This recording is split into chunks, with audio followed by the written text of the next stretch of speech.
آپ ذرا غور کریں، ان کو نا بات منوانی بھی آتی تھی۔ اعلیٰ حضرت کا فتویٰ ہے کہ جمعے کی دوسری اذان جو ہے نا وہ خطیب کے سامنے کھڑے ہو کے نہیں دینی چاہیے، باہر دروازے پہ دینی چاہیے۔ اعلیٰ حضرت رحمۃ اللہ علیہ نا جبل پور چلے گئے، سفر تھا، وہاں آپ کے 2 خلفاء تھے، باپ بیٹا، مولانا عبدالسلام بھی خلیفہ تھے، مفتی برہان اللہ ان کے بیٹے وہ بھی خلیفہ تھے۔ فاضل بریلوی جب وہاں پہنچے نا، عالم وہ نہیں ہوتا کہ جو بات لچھے دار تقریر کر کے تو گزر جائے، عالم وہ ہوتا ہے جس کو بات کرنی بھی آتی ہو اور ذہن میں اتارنی بھی آتی ہو۔ وہ شخص ہے جو پختہ علم رکھتا ہو، اسے پتا ہو کہ کس حکمت کے ساتھ لوگوں کو بات سمجھانی ہے۔ کلموا الناس علی قدر عقولہم، اگرچہ مدرسین کی بھی بڑی بات ہے، لیکن ٹھہر ٹھہر کر طریقے سے پیار سے ہمارے بزرگ سمجھاتے تھے۔ اعلیٰ حضرت سے وہاں کسی نے پوچھا جی جمعے کی دوسری اذان کہاں پڑھنی چاہیے، تو اعلیٰ حضرت فرمانے لگے باہر پڑھنی چاہیے۔ آپ نے وہ فتویٰ دے دیا، وہاں جناب لڑائی شروع ہو گئی۔ وہاں لوگوں نے کہہ دیا جناب ہمارے ہاں 40 سال سے ہو رہی ہے، کسی نے کہا 35 سال سے۔ اعلیٰ حضرت فرمانے لگے دین تجربے سے نہیں آتا، دین علم سے آتا ہے۔ یعنی 40 سال تجربہ ہو گیا تو اس کا مطلب ہے آپ عالم ہو گئے۔ دین کا تعلق تجربے سے وہ علم سے ہے۔ وہ بحث ہو گئی۔ اعلیٰ حضرت نا انگریز کی عدالت نہیں جاتے تھے، فرماتے تھے عدالت تو وہ ہوتی ہے جہاں عدل ہوتا ہے، آپ اس کو کچہری کہتے تھے، عدالت کہتے ہی نہیں، تو کبھی گئے ہی نہیں تھے۔ انہوں نے مقدمہ کرا دیا اعلیٰ حضرت، پرچہ کٹوا دیا جی مولانا نے فساد کرا دیا۔ اب وہ جج مسلمان تھا، اس نے ریڈ کر لیا، وہ جو نائب قاصد نہیں، وہ ادری جس کو کہتے ہیں آوازیں دیتا ہے، فلاں بن فلاں حاضر ہو، وہ اعلیٰ حضرت کا مرید تھا۔ آپ نے اسے بلا کے نا تو ساری بات سمجھا دی، وہ سمجھ گیا کرنا کیا ہے۔ جب باری آئی نا اعلیٰ حضرت کی تو جج صاحب نے کیس پہلے پڑھ لیا تھا کہ یہ مسئلہ ہے، مولانا کہتے ہیں اذان باہر پڑھو، تو کچھ لوگ کہتے ہیں سامنے پڑھنی چاہیے۔ اس نے کہا بھی بلاؤ مولانا رضا علی خان ولد نقی علی خان۔ وہ کہنے لگا کھڑا ہو کے نا جج کے سامنے، کانوں میں دونوں بالکل جج کے آواز دینی تھی نا باہر جا کے، تو جج صاحب کے سامنے جج صاحب کی طرف منہ کر کے کہنے لگا مولانا رضا علی خان ولد نقی علی خان حاضر ہو، اور جج کہنے لگا بیوقوف باہر جا کے کہنے لگے یہی تو میرے پیر کہتے ہیں، یہی تو وہ فرماتے ہیں کہ خطیب تو آیا بیٹھا جمعہ پڑھانے، وہ تو آیا ہوا ہے، باہر جا کے کہے جو نہیں آئے انہیں بھی پتہ چل جائے کہ جمعہ پڑھنا ہے، یہی تو وہ کہتے ہیں۔ وہ جج کہنے لگا مولانا کو آنے کی ضرورت نہیں، وہ جو بھی کہہ رہے ہیں ٹھیک ہی کہہ رہے ہیں، وہ ٹھیک کہہ رہے ہیں جو بھی کہہ رہے ہیں۔ انہوں نے فکری طور پر لوگوں کی تربیت کی، انہیں بات سمجھائی۔ ایک مولانا نے کہہ دیا کہ نبی پاک صلی اللہ علیہ وسلم کو تو غیب کا علم ہی نہیں، تو اعلیٰ حضرت فرمانے لگے تو بتا اگر نہ ہو حضور کو غیب کا علم تو تیرا کیا فائدہ ہے؟ سوچنے کی بات ہے نا بھائی، کوئی اختلاف نہیں، لیکن کسی کا کیا نقصان ہے اگر اللہ اپنے نبی کو غیب کے خزانوں کی چابیاں دے؟ ہے کسی کا نقصان؟ عجیب فلسفہ ہے نا۔ میں سفر کرتے رہتا ہوں تو بچے میپ لگا لیتے ہیں، اس کو غیب ہے کدھر جانا ہے کدھر نہیں جانا، لے جاتا ہے کہ نہیں، لیفٹ ہو جاؤ رائٹ ہو جاؤ، کس نے بتایا اسے؟ اس کی بات ماننا اسلام کے کفر۔ اللہ اکبر، الجھ گئی نا بات۔ پھر وہ بتاتا ہے کہ آپ 5 گھنٹے 4 منٹ میں فلاں جگہ پہنچ جائیں گے، تو اتنی دیر میں بندہ پہنچ جاتا ہے این ٹائم پہ، تو یہ بات ماننا اسلام کے کفر۔ لیکن مجھے افسوس اس بات کا ہے کہ ڈاکٹر کا الٹرا ساؤنڈ ماننے والے، میپ کی باتیں ماننے والے، کل اتنے بجے بارش ہو جائے گی یہ ماننے والے، اگر کہا جائے کہ رسول پاک نے یہ غیب کی خبر دی ہے تو لوگ اڑ جاتے ہیں۔ اعلیٰ حضرت فرماتے ہیں یوں نہ کرو، جسے کوئی سائنسدان پڑھائے اگر وہ بہت ساری باتیں بتا سکتا ہے تو جسے رب رحمان پڑھائے۔ الرحمن علم القرآن خلق الانسان۔ میں تم بات ہی نہیں مانتے؟ فاضل بریلوی نے الدولت المکیہ پوری کتاب لکھی ہے، اور فرماتے ہیں اللہ نے سب سے زیادہ غیب کی خزانوں کی چابیاں اپنے نبی کو عطا فرمائی ہے۔ تو آپ نے ہر محاذ پر حضور کی شانیں بیان فرمائی، نبی پاک کی عظمتوں کے تذکرے کیے۔ آپ نے فرمایا کہ اولیاء اللہ، صوفیاء، بزرگ، ان پر تنقید نہ کرو۔ ہمارا نا آج مزاج بن گیا ہے، میں اکثر کہتا ہوں کہ لوگوں کا ذائقہ خراب ہو گیا ہے۔ یہ جو لوگ کہتے ہیں نا نماز میں دل نہیں لگتا، محفل میں سرور نہیں آتا، ہم جب اینک تنقید کی لگا کے جاتے ہیں تو کیسے مزہ آئے گا جب ہم سامنے والے کو اچھا ہی نہیں سمجھ رہے؟ سب سے اچھے ہم خود ہیں۔ میں اکثر کہا کرتا ہوں کہ جب تک ہم تھوڑا سا نیچے بیٹھ کے اوپر نہیں نہ دیکھتے، بندے ہمیں بڑے نظر نہیں آئیں گے، چھوٹے چھوٹے نظر آئیں گے۔ ہم ہمیشہ اوپر کھڑے ہو کے نیچے دیکھتے۔ مہربانی فرمائیں۔ بڑی شاندار بات لکھی اعلیٰ حضرت بریلوی نے ملفوظات شریف میں۔ آپ فرماتے ہیں 2 بڑے زبردست قاری تھے، تلفظ اچھا ہی ہونا چاہیے، لیکن اس کا یہ مطلب نہیں کہ پھر آپ سب پہ تنقید ہی کرتے رہیں۔ تو اعلیٰ حضرت فرماتے 2 قاریوں نے نا ایک بزرگ کے پیچھے نماز پڑھی، تو ان کے نا کچھ قواعد مستحب کچھ قواعد ٹھیک نہیں تھے. تو کہنے لگے شہرت تو بڑی سنی تھی پر بابے کو تو قرآن بھی صحیح نہیں پڑھنا آتا. یہ اعلیٰ حضرت نے لکھا ہے, چھوڑو جو یہ بھی کو بلی ہے. فرماتے ہیں بس مستحب قواعد ٹھیک نہیں تھے, جو چیزیں ضروری ہیں وہ ٹھیک پڑھتے تھے بابا جی. اب ان دونوں نے تنقید کی دل میں اور باہر نکل ایک دوسرے سے کہنے لگے یار کتنا سوچ کے آئے تھے پر یہ تو قرآن پاک بھی ٹھیک نہیں پڑھتے. اب موسم تھا تھوڑا سا ایسے ہی معتدل موسم تھا, نہ زیادہ گرمی تھی نہ زیادہ سردی تھی. قریب ایک جھیل تھی, کپڑے اتارے تہمتیں باندھی اور جھیل میں گھس گئے نہانے کے لیے. ایک شیر آیا تو کپڑے اٹھا کے لے گیا. اب بندہ پانی میں کتنی کو دیر رہ سکتا ہے, موسم بھی معتدل تھا, بڑی گرمی میں بھی بندہ زیادہ نہیں رہ سکتا. ٹھٹھرنے لگے, پریشان ہو گئے, کانپنے لگے, جائیں تو کدھر جائیں, بڑے پریشان. اب شیر بیٹھا ہے سامنے اور پہاڑی کے اوپر وہ بیٹھا کپڑے لے کے. اعلیٰ حضرت فاضل بریلوی رحمۃ اللہ تعالیٰ علیہ فرماتے ہیں کسی نے جا کے بزرگوں کو بتایا کہ وہ آپ کے مہمانوں کے کپڑے لے گیا شیر. تو ٹھٹھر رہے. وہ بزرگ آئے اور آ کے نا تو شیر کو آواز دی, اللہ ہر مشکل دی کنجی یارو ہاتھ مردان دے آئی. شیر کو آواز دی, کہنے لگے ادھر آئے نا. وہ آیا تو تھپکی دی. فاضل بریلوی نے حقوق والدین پہ لکھا, حقوق اولاد پہ لکھا, استاد کے حقوق پہ لکھا, شاگرد کے حقوق پہ لکھا. اعلیٰ حضرت نے پڑوسیوں کے حقوق پہ لکھا. فاضل بریلوی رحمۃ اللہ نے پیر اور مرید کے حقوق پہ لکھا. اعلیٰ حضرت نے شرطیں بیان کی مرید کس کا ہونا ہے, شرائط. فرمایا سب سے پہلے 4 شرطیں دیکھو پھر بیعت کرنا. پہلی بات یہ کہ وہ بندہ اتنا عالم ہے کہ ضرورت کے مسئلے بتا سکے, جاہل کی بیعت جائز نہیں. اور دوسرے نمبر پہ فرمایا یہ بھی دیکھو کہ اعلانیہ گناہ تو نہیں کرتا, ظاہری طور پر شریعت کا پابند ہے. تیسرے نمبر پر یہ دیکھو اس کا سلسلہ متصل ہے, باقاعدہ کسی سے مرید ہوا ہے, سلسلہ اوپر تک صحیح چل رہا ہے. اور فرمایا چوتھا یہ ضرور یاد رکھنا کہ خلیفہ مجاز ہو, کسی شیخ کامل نے اسے اجازت بھی اپنی مرضی سے نہ بن کے بیٹھ گیا ہو کہ مجھے تویز مل گئے ہیں, یہ نہ ہو. فرمایا ان چیزوں کو دیکھو اور پھر پوری پابندیاں لگائیں. کسی نے پوچھا پیر اور مریدنی کا پردہ ہے, تو اعلیٰ حضرت فرمانے لگے نبی پاک کی جو بیویاں ہیں نا وہ مومنوں کی مائیں ہیں, ان کو قرآن نے مائیں کہا ہے. تو اگر اس ماں کا بیٹے سے پردہ ہے تو پھر مریدنی کا پیر سے پردہ کیوں نہیں.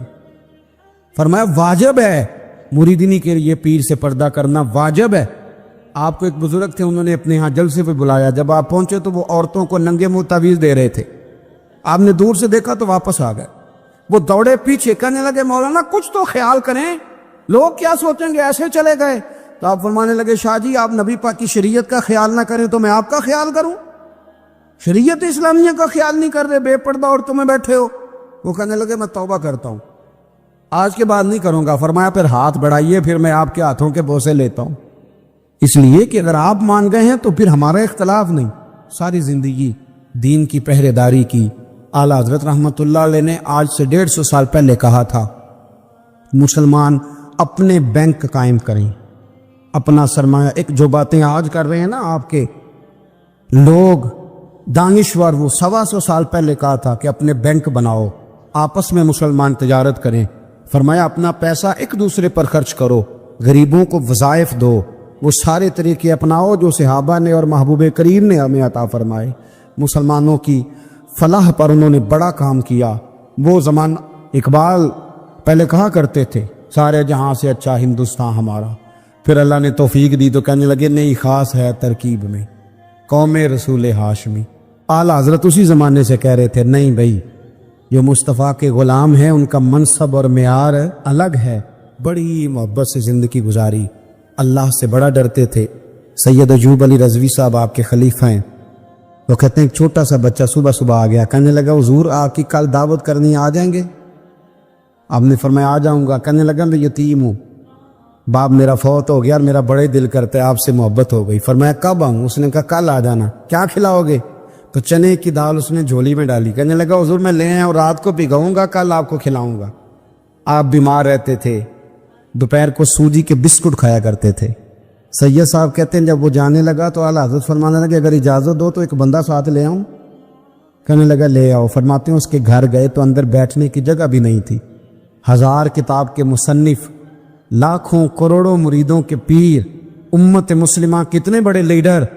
کہتے ہیں اس نے نا باہر گلی کے باہر دروازے کے باہر چٹائی بچھا دی کہنے لگا حضور اندر جگہ نہیں ہے، میری اماں ہے اور آپ عورتوں سے بڑا پردہ کرتے ہیں۔ اعلیٰ حضرت باہر بیٹھ گئے زمین پہ، اس کو کہتے ہیں لاجپال پیر۔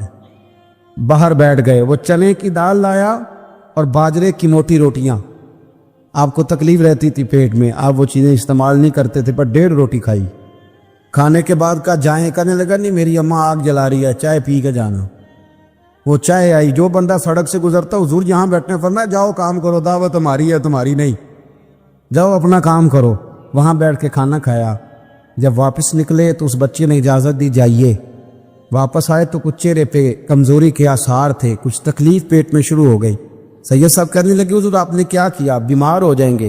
فرمانے لگے ایوب علی یار بیماری تو ٹھیک ہو جائے گی، پر تو نے دیکھا نہیں یتیم کا دل کتنا راضی ہو گیا ہے، کتنا راضی ہو گیا اس کا دل۔ دنیا میں کیوں نہ نبی پاک کی غلامی میں آ جائیں۔ وہ کہتے تھے دنیا، اعلیٰ حضرت نے کتاب لکھی ہے الامن والعلا، اس میں آپ فرماتے ہیں جو حضور کی پناہ میں آ جاتا ہے نا وہ بچ جاتا ہے۔ اللہ کرے آپ کو سمجھ آئے میری بات کی۔ جو حضور کی پناہ میں آ جاتا ہے، وہ جو دنیا دار رہتا ہے، مالدار رہتا ہے، حضور کی پناہ میں نہیں آتا وہ بے سکون رہتا ہے۔ فرماتے یہاں دنیا میں بھی حضور کی پناہ میں آ جاؤ، آج لے ان کی پناہ۔ اور آج دلیل آپ نے ابن ماجہ کی حدیث لکھی ہے، حضرت تمیم داری حدیث کے راوی ہیں، اعلیٰ حضرت نے لکھی ہے۔ فرماتے ہیں جو حضور کی پناہ میں آیا بچ گیا۔ دلیل دیتے ہیں، فرمایا انسان تو انسان، جانور بھی آتے تھے تو بچ جاتے تھے۔ حضرت تمیم داری رضی اللہ تعالیٰ عنہ فرماتے ہیں کہ ہم کھڑے تھے، ایک اونٹ دوڑتا ہوا آیا، نبی کریم صلی اللہ علیہ وسلم کے پہلے اس نے قدموں پہ سجدے کیے۔ صحابہ کہنے لگے حضور ہمیں بھی اجازت دیں۔ فرمایا وہ تو بے زبان ہے، اسے تو پتہ کوئی نہیں، پیش نظر ہے وہ نو بہار، سجدے کو دل ہے بے قرار، روکیے سر کو روکیے یہی تو امتحان ہے۔ فرمایا اسے کیا پتا، تم تو مکلف ہو شریعت کے، تمہیں اجازت نہیں ہے۔ اور اعلیٰ حضرت نے 2 ٹوک لکھا ہے، فرمایا سوائے خدا کے کسی کو تعظیمی سجدہ بھی حرام ہے۔ یہ نوٹ کر لیں میری بات۔ اور اعلیٰ حضرت نے فتاوی رضویہ میں لکھا ہے کسی قبر پہ جاؤ تو 4 ہاتھ دور کھڑے رہو۔ اللہ کرے آپ کو سمجھ آئے، کتنے ہاتھ؟ 4 ہاتھ دور کھڑے رہو، سورۃ فاتحہ پڑھو، درود شریف پڑھو، جس قبر پہ گئے ہو ان کی روح کو اصال ثواب کر، ان کے وسیلے سے دعا مانگو۔ اعلیٰ حضرت فرماتے ہیں قبر کو سجدہ بالاتفاق حرام ہے، طواف قبر کا کرنا بالاتفاق حرام ہے، بوسہ لینے میں اختلاف ہے کہ جائز ہے کہ ناجائز ہے، لیکن بوسے سے بھی چونکہ شک پڑتا ہے تو فرماتے ہیں احمد رضا کی رائے یہ ہے کہ بوسہ لینے سے بھی بچا جائے۔ وہ آ گیا تو اس سے اگلی باتیں کرتا، بس خاموش رہ، باادب رہ اور پیچھے رہ۔ تو حضرت تمیم داری کہتے ہیں یہ حدیث اعلیٰ حضرت نے لکھی ہے الامن والعلا میں۔ فرماتے ہیں کہ اونٹ نے پہلے سجدہ کیا، قدم چومے، پھر اس نے حضور کے کان میں کوئی بات کہی۔ روزے دے دوالے نے غلاماں دیاں ٹولیاں، ایک پیا سندا ہے کروڑاں دیاں بولیاں، یعنی اونٹ نے بات کی تو حضور نے وہ بھی سن لی۔ اعلیٰ حضرت کہتے ہیں جو پناہ میں آتا ہے بچ جاتا ہے۔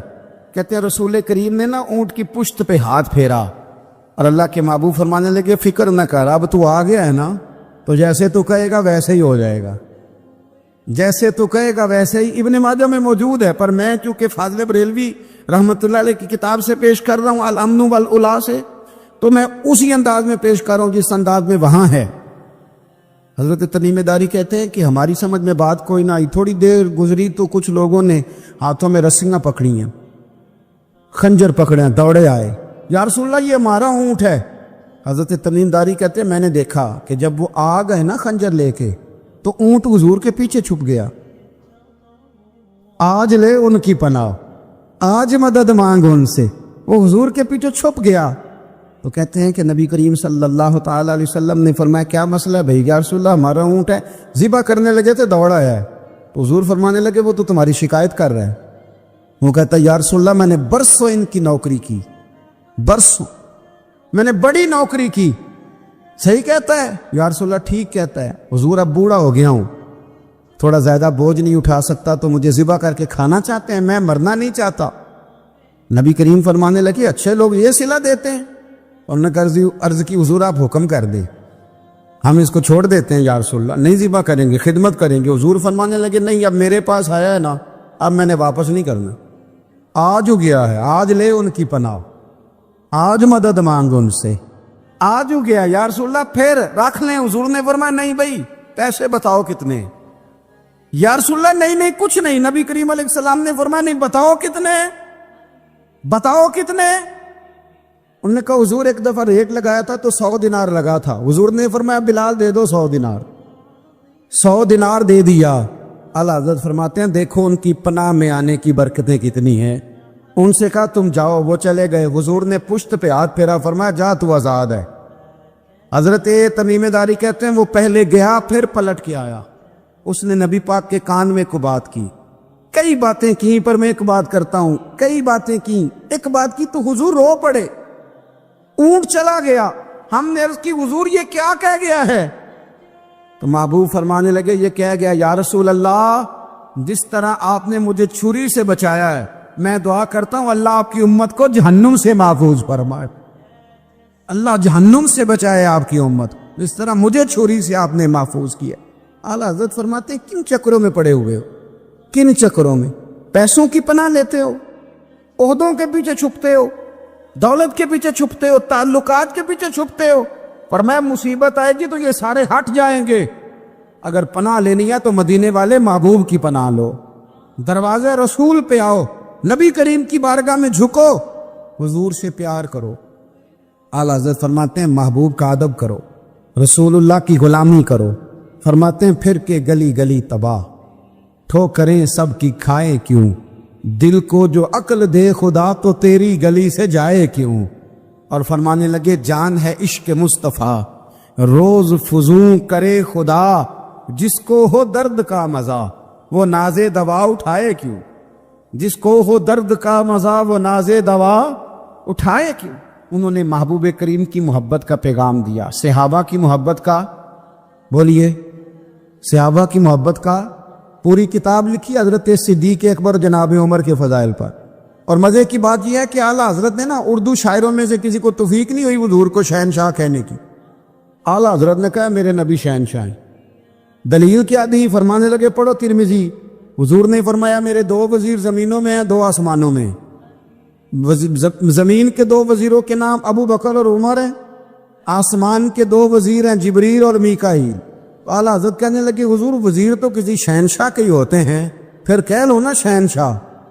تو پھر فرمانے لگے حاجیو آؤ شہنشاہ کا روضہ دیکھو, حاجیو آؤ شہنشاہ کا روضہ دیکھو. کعبہ تو دیکھ چکے اب کعبے کا بھی کعبہ دیکھو, کعبہ تو دیکھ چکے اب کعبے کا بھی, غور سے سن تو رضا کعبے سے بھی آتی ہے صدا, میری آنکھوں سے میرے پیارے کا روضہ دیکھو. اعلیٰ حضرت نے ساری زندگی اور صحابہ کرام کی بات کی, اہل بیت کی بات کی, اولیاء کی بات کی, صوفیاء کی بات کی, دفاع کیا سب کا, سب کے شانوں میں لکھا, امت کو بتلایا کہ اپنے بزرگوں سے جڑے رہو گے تو بچے رہو گے. اعلیٰ حضرت نے طنز کرنے سے, تنقید کرنے سے, بلا وجہ غلطیاں نکالنے سے اور ایک دوسرے پر لان تان کرنے سے ہمیں بچنے کو کہا. اعلیٰ حضرت فرماتے ہیں کوئی علم اگر آ جائے نا تو اس کا معنی یہ نہیں کہ سب کو جاہل سمجھ لینا چاہیے. سمجھ آ رہی ہے میری بات کی؟ ہم جس شعبے میں بھی ہوتے ہیں نا سامنے والے کو ان پڑھ ہی سمجھتے ہیں. مولویوں کے بارے میں بعض لوگوں کا خیال ہے کہ یہ پتہ نہیں کون سی مخلوق ہے, ان کو کیا پتہ دنیا داری کا. میں صحیح کہہ رہا ہوں. اسی طرح جو میرے شعبے سے تعلق رکھنے والے لوگ ہیں وہ کہتے ہیں شاید سارے تاجر 2 نمبر طریقے سے ہی مال کماتے ہیں. یہ ہو نہیں سکتا, ایسا ہو نہیں سکتا. ہمیں نا دوسروں کی اہمیت کی خبر رکھنی چاہیے. ہم ایک دوسرے سے پیار, ہم طنز کرتے ہیں, تنقید کرتے ہیں. فاضل بریلوی منع کرتے تھے. آپ فرماتے یہ طریقہ درست. ہم جب غلطیاں نکالنے پہ جاتے ہیں تو معاذ اللہ اتنا اوپر بن جاتے ہیں کہ معاذ اللہ ثم معاذ اللہ اللہ رسول تک پہنچ جاتے ہیں. اعلیٰ حضرت کے زمانے میں ایک شخص نے کہہ دیا نبی پاک کا خیال آئے تو نماز ٹوٹ جاتی ہے. عقل ہے نا جی, جہاں مرضی لے جاؤ. اور کہنے لگا جی میں نے خالص اللہ کے لیے پڑھنی ہے نا فلسفہ عجیب. نبی پاک کا خیال آئے تو نماز. اعلیٰ حضرت فرمانے لگے تو بڑا ہی پاگل ہے. جب تو کہے گا السلام علیکہ ایھا النبی, خیال آئے گا کہ نہیں؟ فرمانے لگے تو بڑا ہی نادان ہے. جب تو کہے گا اللہم صلی علی محمد وعلی, خیال آیا کہ نہیں آیا؟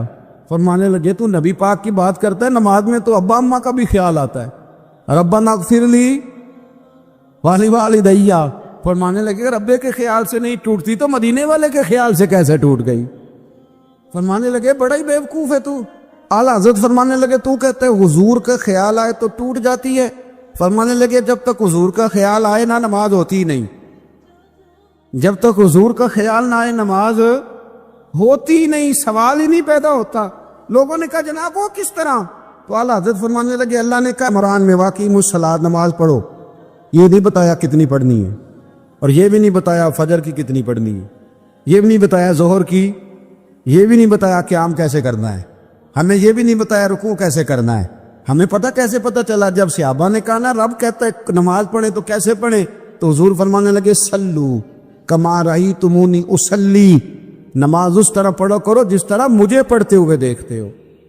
تو کہا یہ تو کیسی عجیب بات کر رہا ہے کہ نبی کریم صلی اللہ علیہ وسلم کا خیال آئے۔ اور پھر بڑی مزیدار بات، ایک شخص نے اعلیٰ حضرت سے آ کے نا اس زمانے میں نا ایک آریہ مذہب ہوتا تھا، اب اللہ کا شکر ہے وہ کوئی نہیں، اب ویسے جو بڑے نئے نئے مذہب نکل آئے ہیں، جو آدمی جتنا پڑھ جاتا ہے معاذ اللہ وہ ایک نئی بات ہی شروع کر دیتا ہے، اور جو انوکھی بات کرے اس کے پیچھے رش بھی زیادہ ہو جاتا ہے، سٹائل ذرا ہٹ کے ہو نا جی تو ذرا ماحول جلدی بن جاتا ہے۔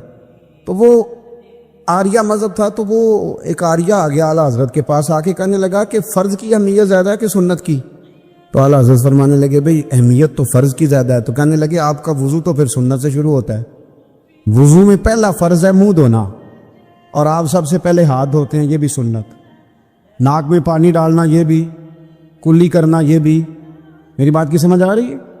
اس نے کہا یہ آپ عجیب لوگ ہیں، فرض اگر بڑا ہے تو پہلے فرض ہونا چاہیے تھا۔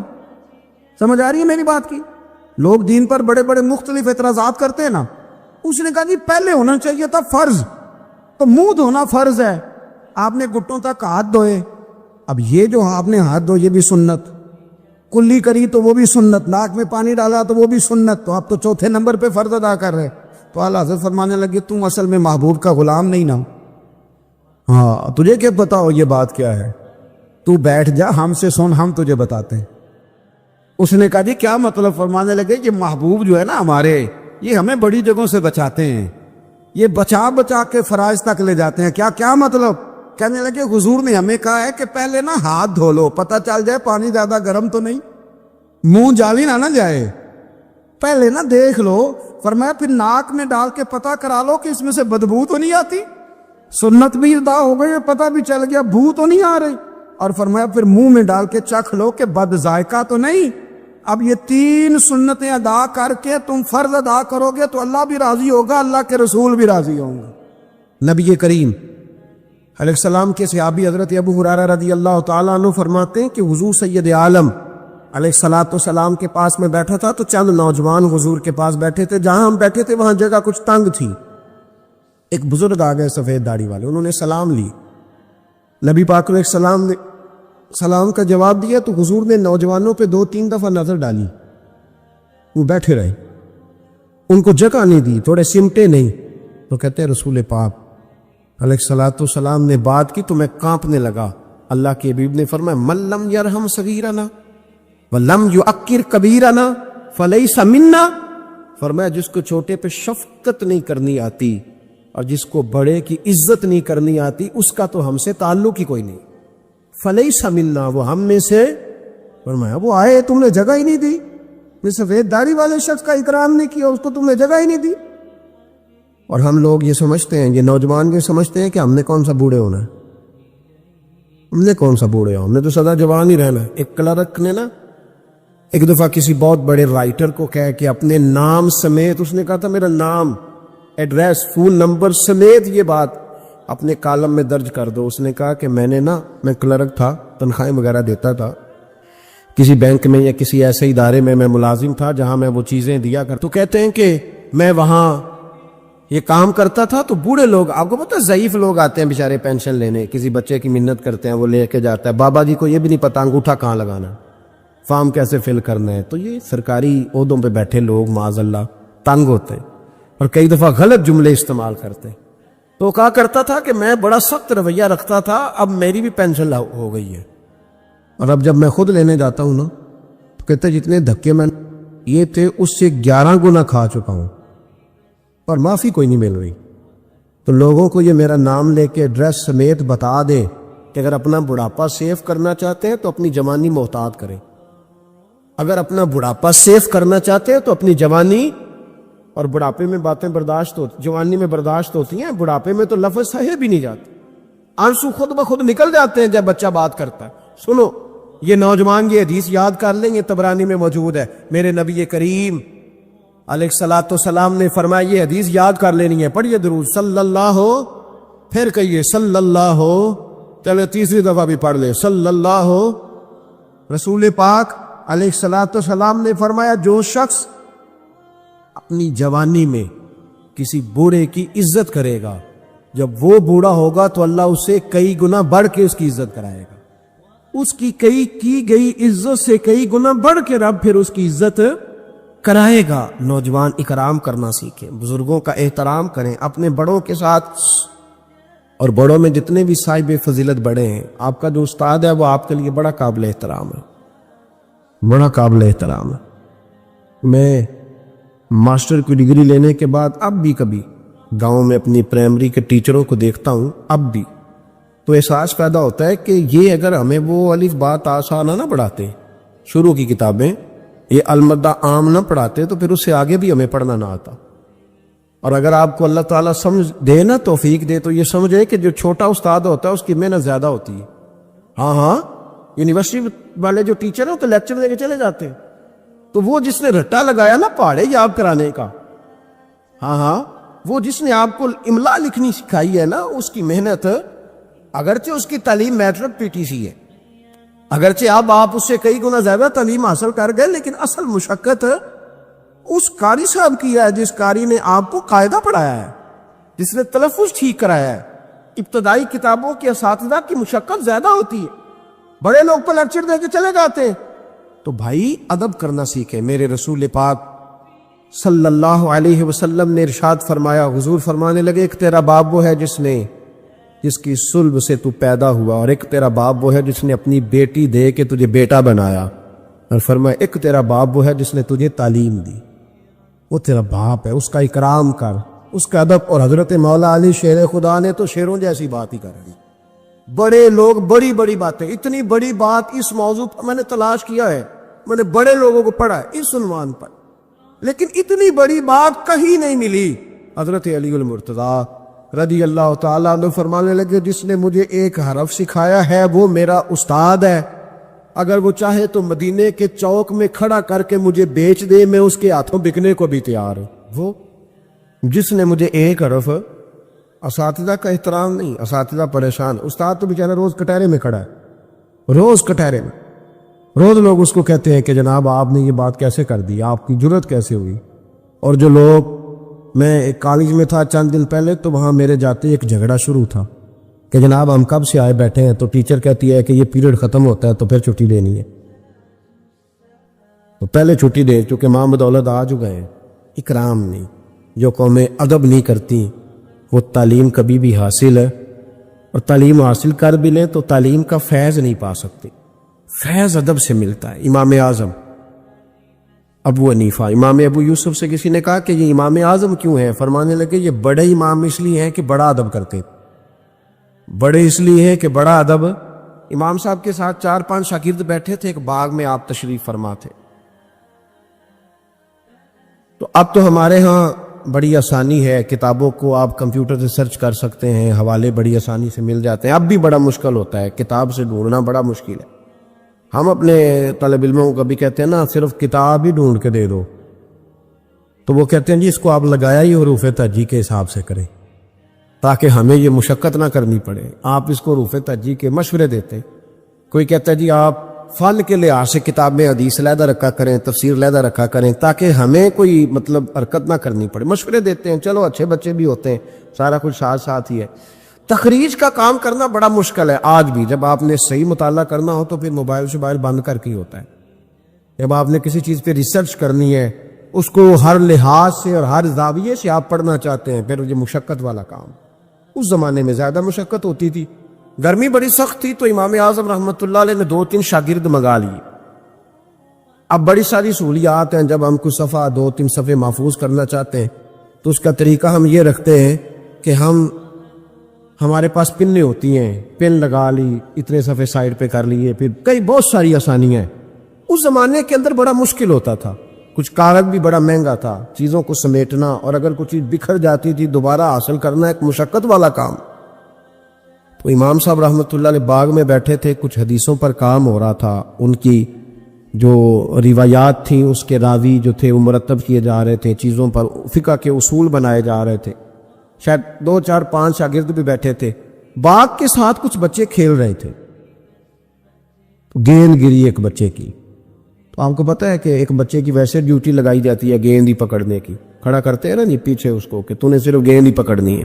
مجھے تو کوئی دلچسپی نہیں میچ سے، لہٰذا مجھے زیادہ نام وام نہیں آتے کہ اس کو کیا کہتے ہیں، تو اس کو کھڑا کیا تھا انہوں نے پیچھے۔ وہ گیند اچانک آ گئی نا جب باغ میں، تو بچہ دوڑا آیا، 12 14 سال کا بچہ، جب وہ آیا نا باغ میں تو امام صاحب نے آؤ دیکھا نہ تاؤ دیکھا، امام صاحب جھٹ سے اٹھ کے کھڑے ہو گئے، اور جب کھڑے ہوئے تو وہ کاغذ جو تھے وہ سارے بکھر گئے۔ اب امام صاحب کھڑے ہوئے تو شاگردوں کو بھی کھڑا ہونا تھا، وہ بھی سارے کھڑے ہو گئے، ان کا بھی سارا سامان بکھر گیا، ٹوٹ گیا، دائیں بائیں چیزیں ہو گئیں۔ بچہ چلا گیا، امام صاحب بیٹھ گئے، شاگرد بڑے ادب والے تو انہوں نے پوچھا بھی نہیں کیا معاملہ ہے۔ اب نئے سرے سے ساری ترتیب دوبارہ سے لگائی گئی، تھوڑی دیر گزری تو بچہ پھر باغ میں آ گیا، امام صاحب پھر اٹھ کے کھڑے ہو گئے، پھر ساری چیزیں بکھر گئی۔ تیسری دفعہ وہ پھر آ گیا، اب پتہ نہیں وہ کتنی دفعہ آئے گا، بار بار شاگردوں کو بھی اٹھنا پڑتا، وہ کاغذات سارے بکھر جاتے۔ بالآخر ایک شاگرد بول پڑے، کہنے لگے حضور یہ تو بچہ ہے کہ 100 دفعہ آئے گا۔ تو امام صاحب نے برجستہ جواب دیا، فرمایا اگر یہ 100 دفعہ آیا نا تو ابو حنیفہ 100 دفعہ اٹھ کے کھڑا ہوگا، میں کھڑا ہوگا، تمہیں تو نہیں نا پابند کر رہا۔ کہ حضور ماجرا کیا ہے، کون ہے یہ بچہ؟ تو امام صاحب فرمانے لگے یہ میرے استاد کا پوتا ہے، یہ میرے شیخ کا پوتا ہے، میرے مرشد کا پوتا ہے، اصلہ نال جے نیکی کریے تے نسلاں تاک نہیں بھول دے، ہاں بے اصلہ نال نیکی کریے تے پھل کنڈیاں نال تول دے، یہ میرے حضرت کا پوتا ہے، اس گھر سے میں نے فیض لیا ہے۔ فرمایا میں نے نمک کھایا ہے، یہ کیسے ہو سکتا ہے کہ یہ آئے اور میں اٹھ کے کھڑا نہ ہوں، یہ 1000 دفعہ بھی آئے تو میں کھڑا ہوں گا۔ تو امام ابو یوسف فرماتے تھے اس دن مجھے سمجھ آئی کہ یہ جو امام صرف امام نہیں، امام اعظم ہے نا، یہ بڑے اس لیے ہے کہ انہوں نے ادب بڑے بڑے کیے ہیں، انہوں نے اکرام بڑے بڑے کیے۔ ہمارے ہاں تو اب اتنی پریشانی والا معاملہ، اتنی پریشانی والا سوچ نہیں سکتے، بالخصوص وہ لوگ جن کا بڑا ملت میں اکرام ہونا چاہیے تھا، بڑا اکرام۔ مجھے صحیح بتائیں کہ ایک مستند قرآن و سنت جاننے والا عالم کسی ولیمے میں جائے اور ساتھ ہی اب میں لے جائے تو قدر کس کی زیادہ ہو رہی ہوتی ہے، ہونی کس کی چاہیے؟ یہ تکلیف والا معاملہ ہے، تکلیف والا۔ یہاں ایک استاد کو ہتھکڑیاں لگی تو موم بتی مافیا سارا بول پڑا، اور 2 مہینے علماء کو جیلوں میں رکھا گیا، اور جرم نہیں بتایا گیا، اور قوم کیا کہہ رہی ہے؟ مذاق اڑا رہی۔ کچھ لوگ مذاق کرتے تھے، بھاگ رہے جی پولیس آ گئی، کس مطلب جرم کیا تھا؟ چور تھے، یہ ڈاکو تھے، اور بہت سارے تو ایسے تھے جو کسی کاز میں، کسی کام میں، کسی ایسی ایکٹیویٹی میں بیچارے شامل ہی نہیں تھے، مدرسین پڑھنے پڑھانے والے، اور ان کو پکڑ کر اندر ڈال دیا گیا۔ اور وہ لوگ جو خود بڑے بڑے دنوں تک سارا ملک بند کرتے رہے، انہوں نے یہ جرم کیا، کوئی پوچھنے والا نہیں تھا، کوئی نہیں تھا، کوئی پیچھے جانے والا نہیں۔ 2 مہینے، اور پھر کہا گیا 20 لاکھ اور پتہ نہیں کتنے لاکھ، اور پھر ڈائریکشن کا نہیں پتا جانا کدھر ہے، زمانہ تو یہ بتایا ہی نہیں گیا۔ تو مجھے بتلاؤ یہ کیا ان لوگوں کا معاشرے میں کیا اکرام رہ گیا، کیا احترام رہ گیا؟ بہت سارے ایسے لوگ ہیں جن کے والد 2 مہینے جیل میں رہے، بچوں نے مدرسوں میں پڑھنا چھوڑ دیا ہے، کہ جو ہمارے ابے کا حشر ہوا ہمارا بھی تو وہی ہونا ہے نا، پڑھنا چھوڑ گئے طالب علم، انہوں نے کہا جی ہم سے نہیں یہ کام ہوتا۔ تو روز سیمینار کرتے ہو، یہ تھوڑے دن پہلے کراچی میں سیمینار تھا کہ ہرن کی پیدائش کم ہو گئی ہے، تو ایسے اقدامات کیے جائیں کہ ہرن جو ہے وہ زیادہ پیدا ہو۔ بہت بڑا سیمینار منعقد کیا گیا۔ آپ کو نہیں پتا کہ علماء کم رہتے جا رہے ہیں؟ پتہ ہے آپ کو؟ ڈھونڈنے سے عالم نہیں ملتا، بستیوں کی بستیاں خالی ہیں۔ کیوں؟ اس لیے کہ جو حشر کرتے ہیں نا، ہم خود ساری زندگی جو مرضی کرتا رہے، اور کسی عالم کا ننگا سر بھی دیکھ لے تو وہ 20ویں جگہ پہ 20ویں جگہ. ہم جا رہے تھے تھوڑے دن پہلے لاہور، تو آگے گاڑیوں کی بریک لگ گئی. وہ گاڑیوں کی بریک لگی تو بچے نے بریک لگا دی گاڑی کی، تو پیچھے سے ایک ڈرائیور نے آ کے دھڑام سے گاڑی ماری، اڑا دیا سارا کچھ پیچھے سے، سب ختم. اب اس کی سواریاں کرنے لگی کہ ہم تجھے وہاں سے کہتے آ رہے ہیں کہ تو چلاتا ادھر ہے دیکھتا ادھر ہے.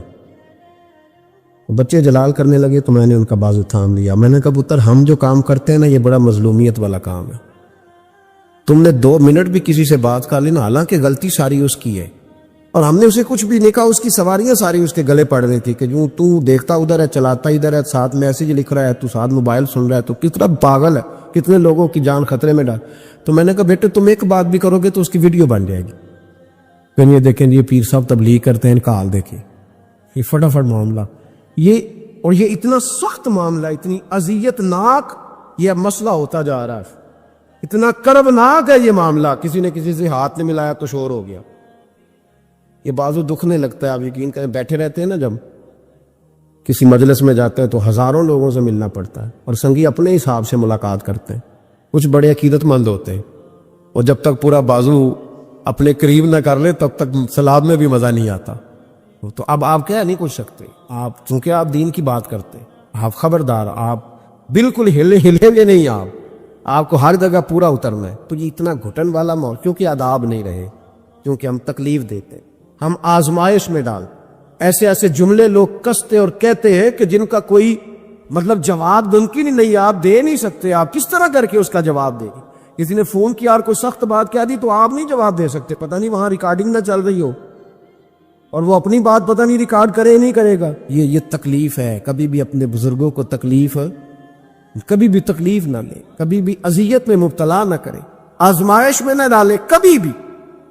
اور میں طالب علموں سے کہتا ہوں تمہیں کیا ضرورت ہے کبھی کبھی، اور الحمدللہ یہ چند لوگوں کی بات کر رہا ہوں، ورنہ اللہ کا فضل ہے، عزت کرنے والوں کی تعداد زیادہ ہے، پیار کرنے والوں کی تعداد زیادہ ہے، اور کرم کے ساتھ دیکھنے والوں کی تعداد زیادہ ہے. اللہ کا فضل ہے، زیادہ ہے لوگ. لیکن میں طالب علموں سے کہتا ہوں، میں یہ حدیث اکثر بیان نہیں کرتا کہ کہیں میرے دل میں یہ خیال نہ آئے کہ میں بھی ایسا ہوں. میں اس درجے کا بندہ نہیں ہوں، الحمدللہ صحیح کہہ رہا ہوں، میں اس درجے کا نہیں ہوں. پر یار کتنی شاندار بات ہے، کتنی بڑی علامہ اسماعیل حقی نے روایت لکھی ہے. میرے نبی کریم رسول رحمت صلی اللہ علیہ وسلم آقا دو عالم علیہ السلام نے فرمایا، حضور نے نہیں فرمایا کہ پیر میرا وارث ہے، نبی پاک نے یہ نہیں فرمایا کہ جو ساری زندگی رزق حلال کھائے وہ میرا وارث ہے، یہ نہیں فرمایا کہ 40 سال عشاء کے وضو سے فجر پڑے تو اب میرا سجادہ نشین ہو گیا. نہ، نبی پاک نے فرمایا یہ جو عالم ہے نا یہ میرے وارث ہے، یہ دین کے عالم میرے. اور کیا حسن ہے لفظوں کا، کیا وقار ہے. یقین کریں جب یہ حدیثیں پڑھتے ہیں نا تو روح پرواز کرتی ہے اور دل کرتا ہے کہ وجہ اگر آ سکتا ہے تو اس بات پہ آ سکتا ہے. میرے مصطفیٰ کریم علیہ السلام نے فرمایا جس نے کسی عالم کی مدد کی سمجھے میں نے اپنے نبی کی مدد کی. فرمایا جس نے کسی عالم کو سہارا دیا وہ سمجھے میں نے اپنے نبی کو سہارا دیا. اور حضور فرمانے لگے جو کسی عالم کی صحبت میں بیٹھا وہ سمجھے میری صحبت میں بیٹھا ہے. اور حد ہو گئی. نبی کریم علیہ السلام نے فرمایا جس نے عالم کی زیارت کر لی سمجھے اس نے میرا دیدار کر لیا. اور فرمایا عالم کا چہرہ دیکھتے رہنا بھی عبادت ہے. اتنا بڑا درجہ.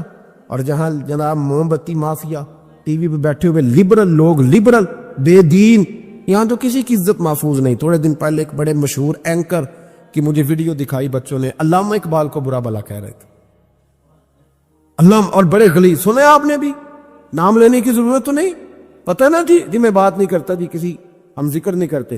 میرا عرض کرنے کا مقصد یہ ہے کہ آپ اقبال مصور پاکستان، محسن پاکستان، اور ٹی وی پر بیٹھ کر آپ جب ایسی ہستیوں کے بارے میں جملے کسیں گے پیچھے کیا رہے گا؟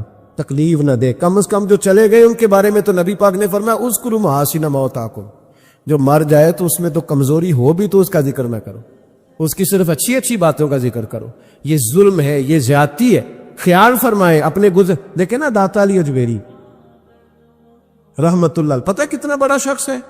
غوث اعظم جیلانی رحمت اللہ علیہ کا ایک قول ہے، آپ فرماتے ہیں کہ اگر میں علی بن عثمان حجویری کے زمانے میں ہوتا تو ضرور ان کی صحبت میں بیٹھتا. یعنی غوث پاک کہتے ہیں. چلو ہم تو داتا صاحب ویسے بھی نہیں جاتے, کبھی مال لینے لاہور گئے ہو نا تو باہر ہی کھڑے ہو کے کچھ لوگ سلام کر لیتے.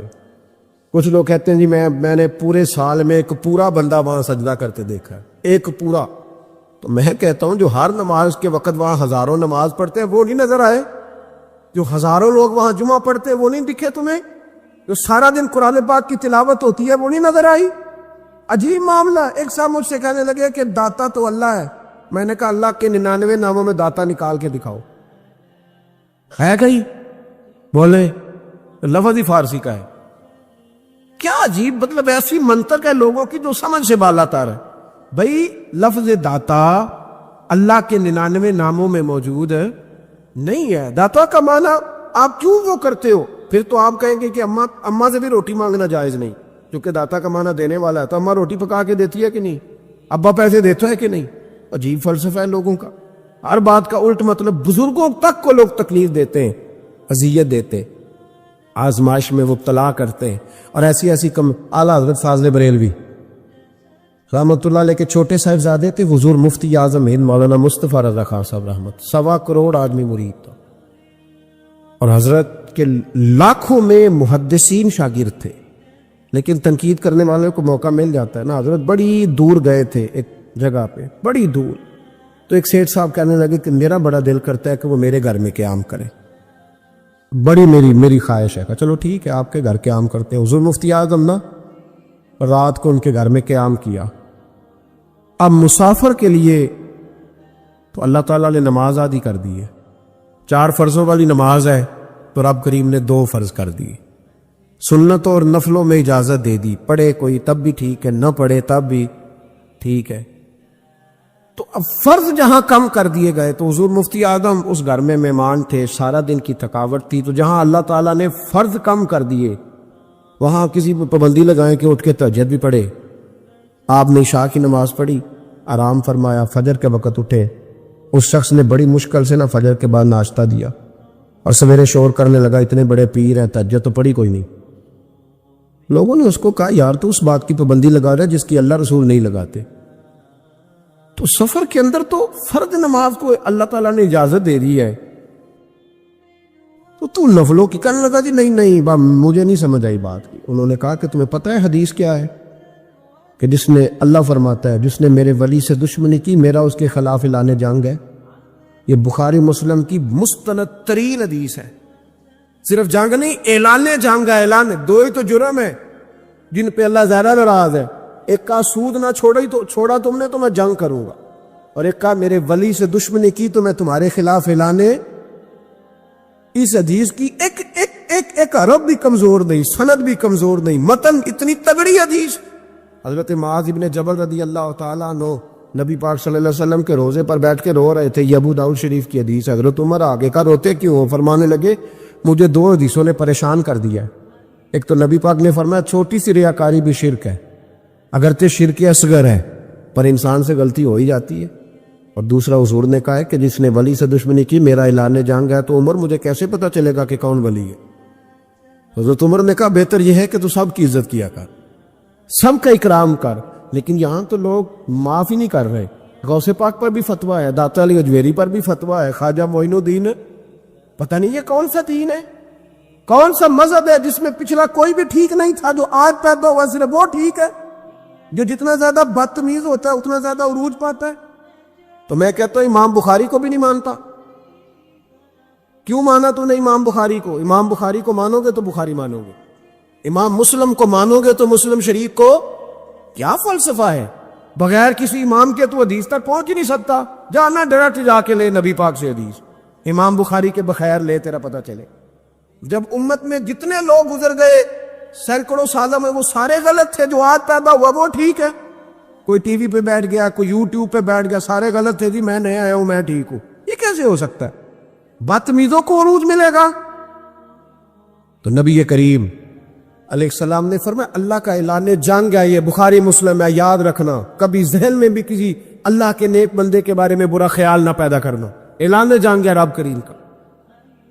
تو کہنے لگا جی تہجد ہی نہیں پڑھی. لوگوں نے بڑا سمجھایا کہ یار کوئی بات تو نے غیر شرعی دیکھی ہے تو وہ کر, لیکن تو جہاں بیٹھتا ہے غیبت کرتا ہے، جہاں بیٹھتا ہے کوئی غیر شرعی بات دیکھی ہے تو بیان کر، ہم کہنے لگا دی نہیں چونکہ بڑا سیٹ تھا، جب اسے اتنی زیادہ بات کی تو حضور مفتی اعظم ہند کو تکلیف ہوئی، جاگ رہے ہیں ہم لوگ، آپ رو پڑے، فرمانے لگے اسے ایسا نہیں کرنا چاہیے تھا، میری کوئی غلط بات دیکھتا تو تبصرہ کرتا، آپ کی آنکھوں میں آنسو کیا آئے، اس کے گھر میں تو آگ لگ گئی، کہتا ہے صرف وجود کے کپڑے بچے، باقی ہر شے جل گئی، اور پھر میں 2 سال محنت کرتا رہا کہ دوبارہ میرا گھر، میرا کاروبار مضبوط ہو جائے، نہ ہو سکا، پھر ایک دن تڑپا، کسی نے کہا وہاں چلا جا، معافی لے لے، تجھے پتہ ہے جب کوئی ولی کا بے ادب ہوتا ہے تو پھر رب اس کا کیا حال کرتا ہے، وہاں چلا جا، بچ جائے گا۔ آیا حضور مفتی اعظم کی خدمت میں، دروازے پہ داخل ہوا تو آپ فرمانے لگے تو نے اچھا کیا، تو آ گیا،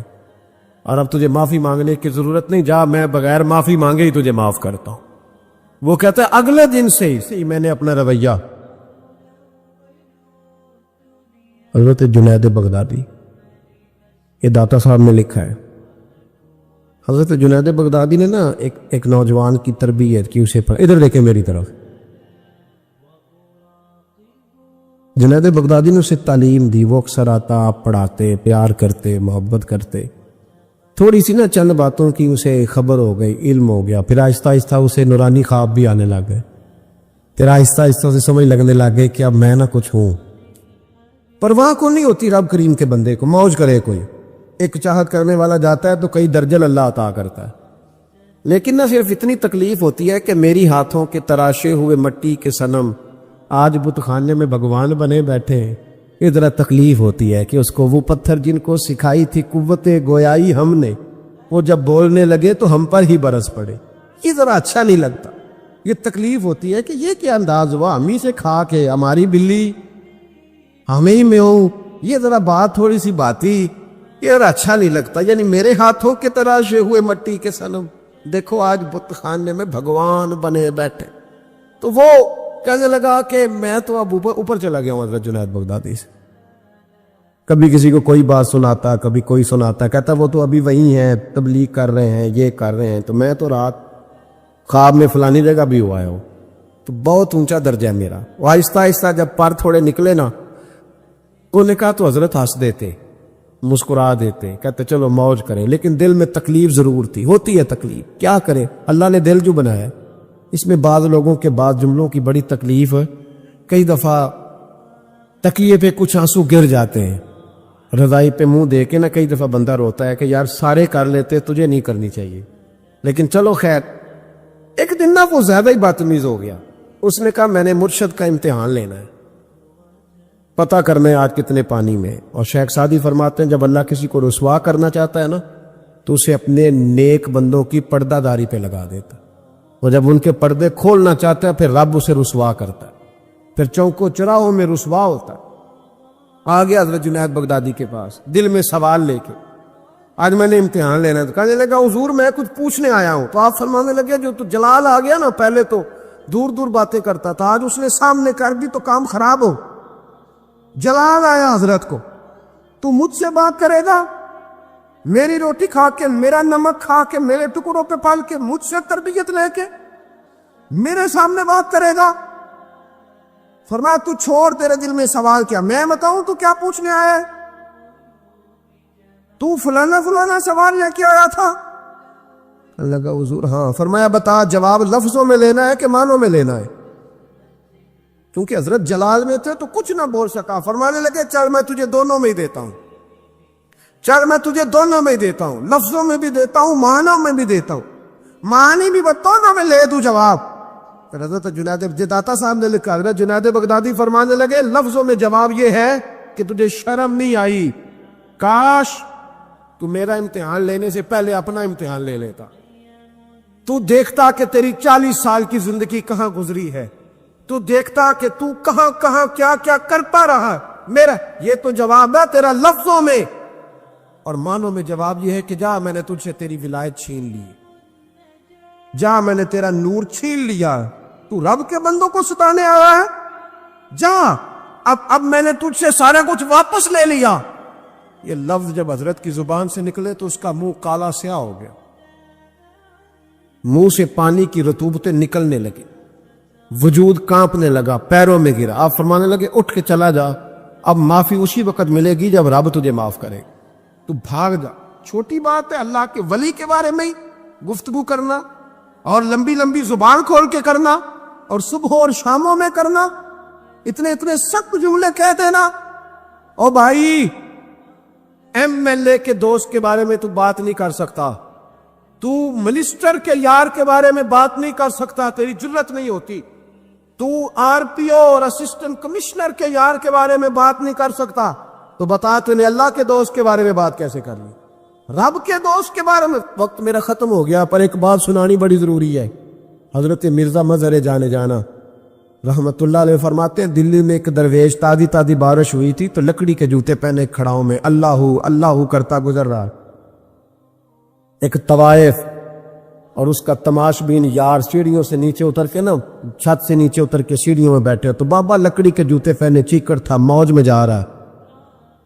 اس طوائف کے کپڑوں پہ تھوڑا سا کیچڑ پڑ گیا تو اس کا یار اٹھ کے آیا، اس نے تھپڑ مارا بزرگ کے منہ پہ، کہنے لگا دیکھ کے نہیں چلا جاتا. بابا جی کہنے لگے بیٹے اللہ تیرا بھلا کرے، واقعی بوڑھا ہو گیا، اب صحیح نظر نہیں آتا، غلطی ہو گئی. تھوڑا سا آگے گئے تو ٹھنڈ کا موسم تھا، ایک حلوائی دودھ گرم کر رہا تھا. اس نے بابا جی کو آتے دیکھا تو بھاگ کے گیا، بازو سے پکڑا، پھٹے پہ بٹھایا، گرم گرم دودھ کا پیالہ دیا. بابا جی نے بسم اللہ شریف پڑھ کے دودھ پیا، پورا پیالہ پی کے کہنے لگے یا اللہ تو کتنا بے نیاز ہے، کہیں دودھ پلاتا ہے کہیں تھپڑ مرواتا ہے، نہ میں اسے جانتا ہوں نہ اسے جانتا ہوں، اس نے تھپڑ مار دیا، اس نے دودھ پلا دیا. بابا جی وہیں بیٹھے تھے تو پیچھے سے لوگ دوڑے آ کے، نے آگے کہا بابا اللہ کے ولی بد دعا تو نہیں دیتے. فرمایا کیا ہوا؟ کہا وہ جس نے آپ کو تھپڑ مارا تھا نا وہ چھاچ پہ چڑھا ہے، اس کا پیر پھسلا ہے، گردن کے بل گرا، من کا ٹوٹ گیا تو مر گیا ہے. بابا جی کہنے لگے اللہ کی قسم میں نے کوئی بد دعا نہیں دی. کہا نہیں آپ نے دی ہے. فرمایا نہیں دی. اس نے کہا دی ہے. تو بابا جی کہنے لگے پھر اصل بات سنا دوں؟ کیا سناؤ؟ فرمانے لگے اصل بات یہ ہے کہ میرے پیروں سے مٹی اڑی، اس کے یار کے کپڑوں پہ پڑی، اسے برا لگا تو اس نے مجھے مارا، جب اس نے مجھے مارا تو پھر میرے یار کو برا لگا، پھر میرے یار کو برا لگا، اس نے اسے مار دیا، میں نے تو لفظ بھی ادا نہیں کیے. لیکن کوئی اللہ کے ولیوں کو لاوارث نہ سمجھے، اس لیے کہ جب رب کریم کے ولی کے دل کو تکلیف ہوتی ہے تو پھر عرش کا مالک بدلے لیتا ہے.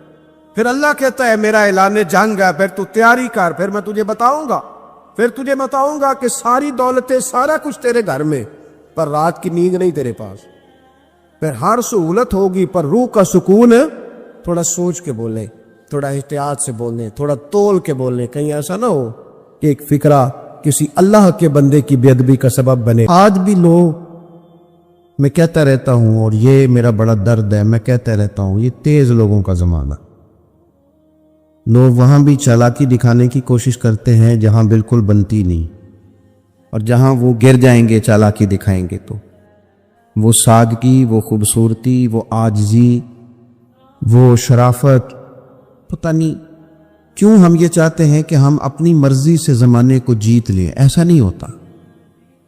اس کا نقصان یہ ہوتا ہے کہ جب کوئی انسان عقل کے زور پہ چلنا شروع کرتا ہے تو اس کی عقل کسی کو بھلا کیا تکلیف دے گی، اسے خود ہی بڑی تکلیف دیتی. اسے خود محسوس ہونے لگتا ہے کہ میں کوئی نارمل زندگی نہیں گزار رہا بلکہ مجھے تو کوئی اداکاری کرنی پڑ رہی. حضرت ابو بکر صدیق رضی اللہ تعالیٰ عنہ نے اس زمانے میں جب سارے لوگ کچھ اور کہہ رہے تھے، آج لوگ کہتے ہیں نا یہ سارا زمانہ ادھر جا رہا ہے، لیکن یہ ان کے ایمان کا کمال ہے کہ سارے لوگ کسی اور سمت جا رہے تھے. حضور سید عالم علیہ السلام نے واپس آ کے جب معراج شریف کی بات کی تو اس کی سب سے پہلے تصدیق جناب صدیق اکبر نے فرمائی. اللہ کریم نے فرمایا والذی جاء بالصدق وصدق بہ. ایک وہ ہیں جو سچ لے کے تشریف لائے اور ایک وہ ہیں جنہوں نے اس کی تصدیق کی. اولئک ھم المتقون. دونوں ہی پرہیزگار ہیں. یہ پرہیزگار ہیں، اللہ سے ڈرنے والے، غیر مشروط محبت اور لا محدود وفاداری. غیر مشروط، ہم نہ شرطیں لگا کے پیار کرتے ہیں، شرطیں لگا کے. نماز پڑھتا ہوں تو میرے رزق میں برکت بھی ہونی چاہیے. بھئی نہ برکت ہوگی تو نہیں پڑھو گے. سوال ہے میں اب نیک کام کرتا ہوں تو لوگ میری عزت بھی کریں، تو اگر لوگ عزت نہیں کریں گے تو نیک کام چھوڑ جائیں گے. یہ شرطیں ہم نے لگائی ہیں، اس لیے ہم کئی دفعہ محبت نہیں کر رہے ہوتے، تجارت کر رہے ہوتے. تجارت اور تجارت ٹھیک ہے، پھر اگر آپ کسی کے ساتھ تجارت کر رہے ہیں تو سامنے والا بھی تجارت ہی کر رہا ہے، پھر سودا بیچ لو، سودا خرید لو، سودا خرید لو، سودا بیچ لو، یہی کچھ ہوگا۔ حضرت ابوبکر صدیق رضی اللہ تعالیٰ عنہ نے غیر مشروط محبت کی، غیر مشروط، یعنی جو حضور نے کہہ دیا انہوں نے کہا حضور بالکل ہی ٹھیک ہے، جو سرکار دو عالم صلی اللہ تعالی علیہ وسلم نے فرما دیا کہ حضور آپ جو کہیں گے ہو جائے گا، کوئی لیتا نہیں، کوئی لالا نہیں، کوئی اگر نہیں، کوئی مگر نہیں، کوئی ایسے کیسے، بس جو فرما دیا ٹھیک ہے، جیسے کر دیا ٹھیک ہے، جس انداز میں بات کر دی ٹھیک ہے۔ حضور نے کہا کہ جہاد پہ چلنا ہے چلتے ہیں، اب حدیبیہ میں صلح کرنی ہے، حضور ٹھیک ہے کر لیتے ہیں۔ حضرت عمر کہتے ہیں میں نے کچھ اپنے مشورے پیش کیے کہ اس طرح کر کے چلنا چاہیے، پر ابو بکر صدیق نے کہا نہ بھائی، جو کریم فرما دے وہی ٹھیک ہے، ہم نے نہ کبھی قطرے پہ غور کیا اور نہ دریا دیکھا، بس جہاں تیری جھلک دیکھی وہیں ڈوب گئے۔ انسان کے نا دو قسم کے پیار کرنے والے ہوتے ہیں، ایک پیار کرنے والے پروٹوکول مانگتے ہیں، ٹائم مانگتے ہیں، پیار کرتے ہیں وہ بھی، لیکن ان کا خیال ہوتا ہے کہ اس طرح کر کے اگر آپ چلیں گے تو پھر پیار ہے۔ کچھ پیار کرنے والے اس طرح کے ہوتے ہیں، وہ کہتے ہیں تو مل نہ بھی وہ دی فطرت ہے، کہر نہ چھڈے، سجن ہو کے ویر نہ چھڈے، انہوں آکھو اسی نہیں متھے لگ دے، چلو ساڈا شہر نہ چھڈے۔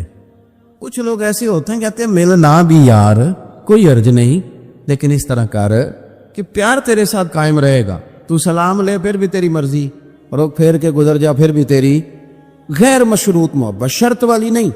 پھر کیا ہوتا ہے کہ آپ کسی پہ بوجھ نہیں بنتے، آپ کسی کو تکلیف نہیں دیتے، آپ کسی کو اذیت نہیں دیتے، لیکن اگر آپ بوجھ بنیں گے، آپ اپنا آپ بتائیں گے، اپنا آپ دکھائیں گے، اپنا آپ مسلط کریں گے، محبت کمزور ہو جائے گی۔ نبی پاک صلی اللہ تعالیٰ علیہ وسلم کی نا آپ کو 20 حدیثیں ملیں گی جناب صدیق اکبر رضی اللہ تعالیٰ عنہ کی شان میں، اور ظاہر ہے جو پڑھنے والا ہے جتنا زیادہ مطالعہ رکھتا ہے اتنی زیادہ چیزیں ملیں گی۔ میں کھڑا ہو جاتا ہوں نا جو حدیث پڑھ کے، اور جو میری بڑی تربیت کرتی ہے، اور میں سمجھتا ہوں کہ یہ جو انفرادی زندگی ہے نا ان کی، یہ جو انوکھا رنگ ہے یہ بڑا نرالا ہے۔ حدیث پاک سنیے گا اور اس کے پہلوؤں پر غور فرمائیے گا۔ نبی پاک صلی اللہ تعالی علیہ وسلم فرماتے ہیں میرے پاس جس کا بھی مال آیا نا میں نے امانت سمجھ کے خرچ کیا، مال غنیمت بھی آیا ہے، حضرت عثمان غنی نے بھی مال دیا، جناب عبد الرحمن ابن عوف نے بھی مال دیا، جس بندے کا بھی مال آیا ہے نا میں نے امانت سمجھ کے خرچ کیا ہے۔ کیا لفظ ہیں، کیا حسن ہے، کیا تاثیر ہے، کیا اپنائیت ہے۔ حضور فرماتے ہیں جس کا مال آیا اور لوگوں میں نے امانت سمجھ کے خرچ کیا، پر جب ابو بکر کے پیسے آئے نا میں نے اپنے سمجھ کے خرچ کیے، یہ اپنے، ان کا کوئی مسئلہ نہیں۔ میں نے کہا کہ میں یہ نہیں کہتا کہ یہ سب سے بڑی فضیلت کی حدیث ہے، علماء کی اپنی اپنی رائے ہے، جو حدیث پاک پڑھنے والے لوگ ہیں طلباء اساتذہ ان کی اپنی، میری یہ رائے ہے کہ یہ جو جملہ ہے نا یہ والا، یعنی جس کے مال کوئی بندہ اپنا مال کہہ لے، دیکھیں نا کچھ جگہوں پہ آپ پوچھتے ہیں کہتے ہیں یار یہ ذرا ضرورت ہے مہربانی کر، اور کچھ پیسے ایسے ہوتے ہیں آپ اٹھا لیتے ہیں کہتے ہیں انہیں کچھ نہیں کہنا، یہ حد ہے اپنائیت کی۔ حضرت صدیق اکبر کے بارے میں میرے کریم نے فرمایا کہ میں نے جب اس کے پیسے آئے ہیں نا تو مجھے یوں لگا یہ اس کے نہیں یہ میرے ہیں، میں نے اپنے سمجھ کے نا، اللہ کرے میں آپ کو سمجھا سکوں گا، جس کی چیزیں مدینے والے کی اپنی چیزیں کہلائے، جس کی چیزیں حضور کی اپنی چیزیں کہلائیں۔ اب بات کو سمجھے، حضرت ابو بکر صدیق نے غیر مشروط محبت کی، لا محدود وفاداری کی، بغیر حیل و حجت کے پیار کی، صبحیں شامیں دوپہر ہر چیز کریم کے نام کر دی۔ حضرت ابو بکر صدیق رضی اللہ تعالیٰ عنہ مالدار بھی تھے، سمجھدار بھی تھے، تاجر بھی تھے، لوگ سارا کچھ دیکھ داکھ کے نہیں چلتے، نفع نقصان سوچ کر نہیں آگے بڑھتے، لیکن حضرت صدیق اکبر نے تو کوئی چیز دیکھی نہیں، کوئی چیز نہیں دیکھی، اور لوگ اس وقت آتے ہیں جب رش بڑھ جاتا ہے، شہرت عام ہو جاتی، جب لوگ دیکھتے ہیں نا کہ اب یہاں شاید بہت زیادہ ہے تو مکھیاں پھر جوش مارتی ہیں کہ پہنچنا چاہیے، لیکن جناب صدیق اکبر تو اس وقت آئے جب مار کھانے کے دن تھے، اس وقت آئے جب بڑی اذیتیں مسلمانوں کو دی جاتی تھی، اپنا مال، اپنے بچے، اپنا قبیلہ، اپنی بیٹیاں، اپنا سارا گھر، اپنا سارا خاندان، ہر چیز لا کے کریم محبوب کے قدموں میں رکھ دی، اور پھر یہ کہ حضور کی خدمت کی اس انداز میں زیادہ فرق نہیں ہے۔ عمر بظاہر نبی پاک صلی اللہ علیہ وسلم سے 2.25 2.5 سال ان کی کم ہے، لیکن غار ثور میں جو لوگ گئے ہیں وہ جانتے ہیں کہ وہ بڑا مشکل رستہ ہے، ابھی بھی بڑا مشکل ہے، حالانکہ رستے بن گئے۔ چلے ایک بات اور بھی کہہ لیتے ہیں تجربے کی ہے کہ حالانکہ رستے بن گئے، حالانکہ اس کے لیے بڑے بڑے چندے بھی اکٹھے ہو گئے ہیں، بڑے بڑے چندے۔ اتنی دفعہ مجھے کچھ موقع ملا ہے تو میں نے تو یہی دیکھا ہے جی رستہ بن رہا ہے، آ جائیں ذرا آپ بھی اس میں شامل ہو جائیں۔ چندے والا معاملہ بھی بڑا سپر ہے، کس کس انداز میں لوگ جمع کرتے ہیں۔ رستہ بن گیا ہے، لوگوں کے لیے آسانیاں ہو گئی ہیں، ہاتھ کے اندر بڑی بڑی روشنیاں ہیں، کھانے پینے کا رستے میں موقع ملتا ہے، آسانیاں سہولیات ہیں۔ لیکن جناب صدیق اکبر کہتے ہیں رات کی تنہائی میں جب میں نے حضور کے مقدس قدموں میں ورم دیکھا، تکلیف دیکھی، تو میں نے کہا حضور مہربانی کریں، آپ میرے کندھے پہ نہیں آ جاتے؟ کندھے پہ اٹھایا حضور کو، پباں پار قدم نہیں گے لاؤندا تے سور پہاڑ تے چڑھیا جاندا تے او پیا جاندا تے یار ندی دا تے اے اصلی دلدار نبی کا۔ کنوں پہ بٹھا کے نا حضور کو تو غار میں لے گئے۔ اب ایک اور بات بھی ذرا سمجھنا، وہاں جا کے نا تو حضور کو بٹھا لیا، کہنے لگے تو آپ ذرا ٹھہرے، میں اندر دیکھتا ہوں کوئی چیز ہو نا، کبھی میں پہلے صفائی کر لوں، کوئی چیز تکلیف دینے والی ہو تو مجھے تکلیف دے۔ پہلے اندر گئے، صفائی کی، جھاڑ پونچھ کی، پھر حضور کو بلایا۔ ہمارے علماء نے یہاں ایک نقطہ لکھا ہے، وہ کہتے ہیں غار ثور میں پہلے جناب صدیق اکبر گئے، پھر حضور گئے۔ پھر سمجھنا بات کو، پہلے جناب صدیق اکبر گئے، پھر حضور گئے۔ اس کا مطلب ہے جہاں حضرت صدیق اکبر پہنچ جائے نا وہاں حضور بھی آ جاتے ہیں۔ تو علماء کہتے ہیں تو اپنے دل میں نا جناب صدیق اکبر کے لیے جگہ بنا، مدینے والے بھی تیرے دل کو پسند فرما لیں گے۔ جگہ بنانا جناب صدیق کے لیے، اپنے دل میں جگہ بنانا، اس شخص سے پیار کر۔ حضرت صدیق اکبر تو امت کے استاد ہیں، جس نے ادب سیکھا ہے حضور کا جناب صدیق اکبر سے سیکھا، جس نے وفاداری سیکھی اس نے جناب صدیق اکبر سے سیکھی، جس شخص نے نبی پاک علیہ الصلوۃ والسلام کی اتباع سیکھی اس نے جناب صدیق اکبر سے سیکھی۔ اپنی زندگی کو باندھ کر حضور کے قدموں میں گرا دیا، اس طرح حضور نے فرمایا، جس مقام پہ حضور نے فرمایا، جو نبی پاک نے چاہت کی، جس طرح رسول پاک صلی اللہ علیہ وسلم نے پسند فرمایا۔ کسی نے ایک دن پوچھا تھا سب سے زیادہ خوش کس دن ہوئے؟ فرمانے لگے میں حضور کو نا مکے سے مدینے لے کے جا رہا تھا، تو گرمی بڑی شدید تھی، 2-3 دفعہ میں نے دیکھا تو حضور کے چہرہ نور پہ مجھے پسینہ نظر آیا۔ اب میں ڈھونڈنے لگا کہ کوئی ٹھنڈی چیز ملے نا تو میں حضور کو پیش کروں۔ خشکی جو ہوتی ہے نا، خشکی تو یہ تو ویسے ہی بڑی تکلیف کرتی ہے۔ خشکی اگر جسم پہ کبھی ہو جائے نا تو بندے کہیں جم کے بیٹھنا بڑا مشکل ہو جاتا ہے۔ خشکی جو ہو جاتی ہے، خشکی جسم پہ ہو جائے تو بڑا تنگ کرتی ہے، تو اگر کسی کے دماغ میں ہو جائے تو پھر تو بڑی خرابی کرتی ہے۔ یہاں نا لوگوں کو خشکی ہو گئی ہے دماغ میں بہت زیادہ، بڑی، اور اتنی زیادہ ہے بعض لوگوں کو کہ شاید ان کو نہلا دے سرسوں کے تیل میں تو پھر بھی نہ ٹھیک ہو۔ خدا کے بندے سمجھتے نہیں، اس شخصیت کے بارے میں لب کشائی کرتے ہو، ان کے بارے میں جن کے بارے میں میرے کریم رسول علیہ السلام نے فرمایا میرے ساتھ جس نے نیکی کی میں نے بدلہ دے دیا، ابو بکر کا بازو پکڑ کے اللہ کی بارگاہ میں لے جاؤں گا، کہوں گا یا اللہ تو ہی اسے احسانوں کے بدلے عطا فرما۔ کیا بات کرتے ہیں، اس شخص کے اتنی خشکی ہو گئی ہے دماغوں میں، سوچنا سمجھنا ہی لوگوں نے چھوڑ دیا ہے۔ حضرت سیدنا ابو بکر صدیق کہتے ہیں میں دیکھ رہا تھا گرمی بڑی شدید ہے، لوگ کہتے ہیں جی آپ حدیث پاک بیان کریں، آپ ان کا کوئی کلام سنائیں، تو میں کہا کرتا ہوں ذات سے پیار نہ ہو تو بات سے بھی نہیں ہوتا، پہلے ذات سے پیار کر لو پھر ان کی بات سے بھی پیار۔ یہ دیکھو نا جناب صدیق اکبر رضی اللہ تعالیٰ عنہ تبلیغ نہیں کر رہے، اس وقت وہ دعوت دین نہیں دے رہے، بتا کیا رہے ہیں؟ کہتے ہیں بار بار چہرہ دیکھتا تو حضور سید عالم صلی اللہ تعالیٰ علیہ وسلم کو نا پسینہ مبارک آ رہا تھا، تو میں کوئی چھاؤں ڈھونڈنے لگا، ایک جگہ میں نے دیکھا ایک ڈھلان ہے پہاڑ کی، اس کے نیچے کوئی جگہ دی، میں نے جا کے جلدی سے صاف کی، میں نے وہاں کوئی چیز بچھائی، ایک روایت ہے چمڑے کا بستر بچھایا اور ایک میں آتا ہے کہ اپنی چادر اتار کے بچھائی، امامہ کھول کے بچھایا، کریم محبوب صلی اللہ تعالیٰ علیہ وسلم کو وہاں لٹایا۔ کہتے اب میں ڈھونڈنے لگا کوئی ٹھنڈی چیز مل جائے گا۔ ہاں میری بات کو سمجھے، جس طرح کوئی لاڑ نہیں لڑاتا کسی کے، جس طرح اماں بڑا پیار کرتی ہے تو وہ خیال نہیں کرتی اس کی دھوپ کا، چھاؤں کا، کپڑے کا، آنے کا، بیٹھنے کا۔ وہ کسی نے کہا تھا کہ ٹوٹ جانوں میں کھلونوں کی طرح ہوتا ہے، آدمی عشق میں بچوں کی طرح ہوتا ہے، ٹوٹ جانے میں کھلونوں کی طرح ہوتا ہے، اور آدمی عشق میں بچوں کی طرح وہ ضدیں کرتا ہے، نہیں میں نے اماں کے پاس ہی جانا ہے، نہیں میں نے اماں کے پاس ہی جانا ہے، کیونکہ آدمی عشق میں بچوں کی طرح ہوتا ہے۔ حضرت ابو بکر صدیق رضی اللہ تعالیٰ عنہ کہتے میں ڈھونڈ رہا تھا کوئی ٹھنڈی چیز، اور پردیس کا ماحول ہے، مسافر ہے ہم، چرواہا بکریاں چرا رہا تھا۔ میں نے اسے کہا تھوڑا دودھ دے دو گے؟ اس نے کہا زیادہ پیسے لوں گا۔ میں نے کہا جتنا تیرا دل کرے لے۔ لیکن جب وہ دودھ دھونے لگا تو میں نے کہا کہ پہلے ہاتھ بھی دھو لے، پیالہ بھی دھو لے۔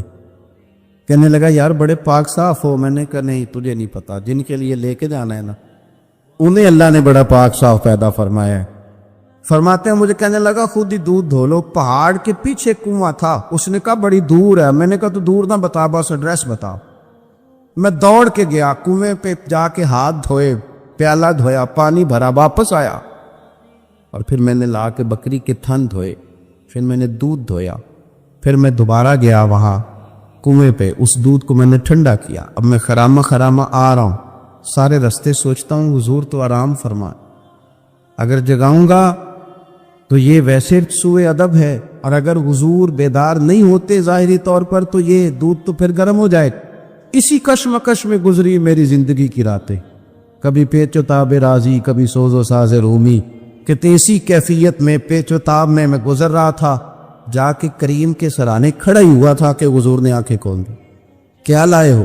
کہتے ہیں گھٹنوں کے بل بیٹھ کے جب میں نے وہ دودھ پیش کیا نا، اور حضور نے مقدس ہونٹوں کے ساتھ وہ دودھ لگایا، اور جب پہلا گھونٹ ٹھنڈے دودھ کا حضور کے مقدس حلق سے اترا تو سرکار کے چہرے پر جو میں نے روشنی اور خوشی کے آثار دیکھے، کہتے ہیں لوگوں تمہیں کیا بتاؤں، وہ تنہائی تھی، ایک میں تھا، حضور تھے۔ اس دن میں اتنا راضی ہوا، نہ اس سے پہلے کبھی ہوا تھا، نہ اس کے بعد کبھی ہوا۔ نبی پاک صلی اللہ تعالیٰ علیہ وسلم کی رضا چاہنے میں جلدی کرنا، حضور سید عالم علیہ السلام کی غلامی میں رہنا، اور پھر اپنے آپ کو انہوں نے سنوار لیا، اپنے آپ کو ڈھال لیا محبوب کی رضا۔ سردار تھے، اعلیٰ کپڑے پہنتے، حضور کی غلامی میں آ پھر انہوں نے اس طرح کی کیفیت بنائی کہ حضور کی امت سے پیار شروع کیا۔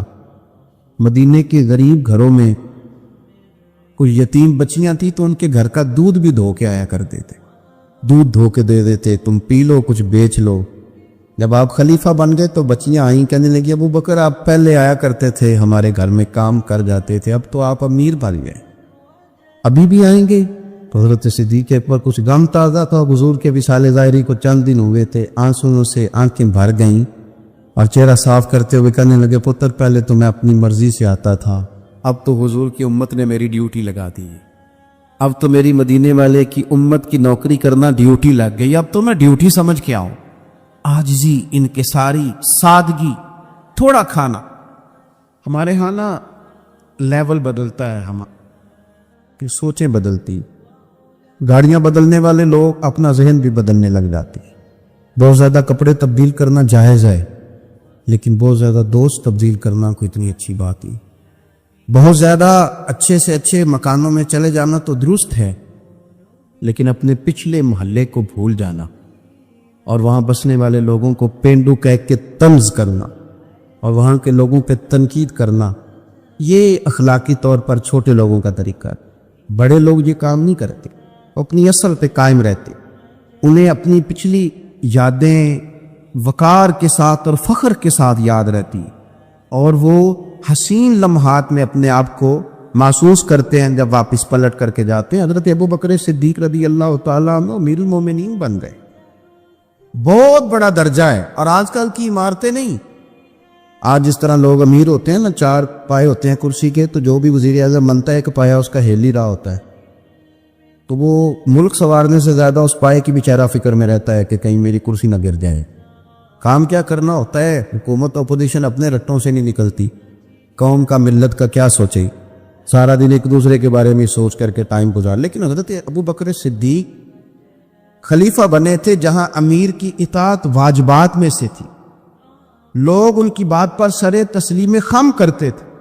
خلیفہ کے بہت سارے حقوق دین نے بیان کیے، اولی الامر کے تحت آپ کی بڑی شان کی، لیکن زندگی وہی سادگی والی، انداز وہی عاجزی والا، طریقہ وہی۔ آپ نے پانی مانگا، مجھے پانی چاہیے، امیر المومنین ہے، کتنی چیزیں ہیں۔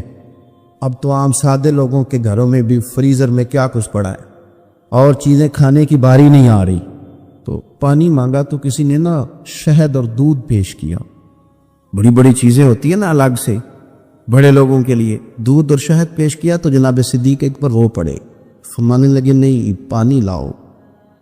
حضور یہ چلیں آپ نہ پیے پر رونے والی کیا بات ہے؟ فرمانے لگے مجھے ڈر لگتا ہے میں کہیں دنیا دار نہ بن جائے. لے جاؤ.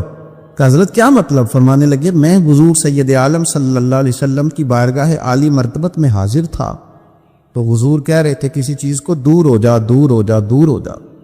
چیز کوئی نظر نہیں آ رہی تھی. کچھ دیر سب لوگ خاموش رہے تو میں نے عرض کی حضور کچھ ہماری رعایت فرما دیں, اس کو دور کر رہے ہیں آپ؟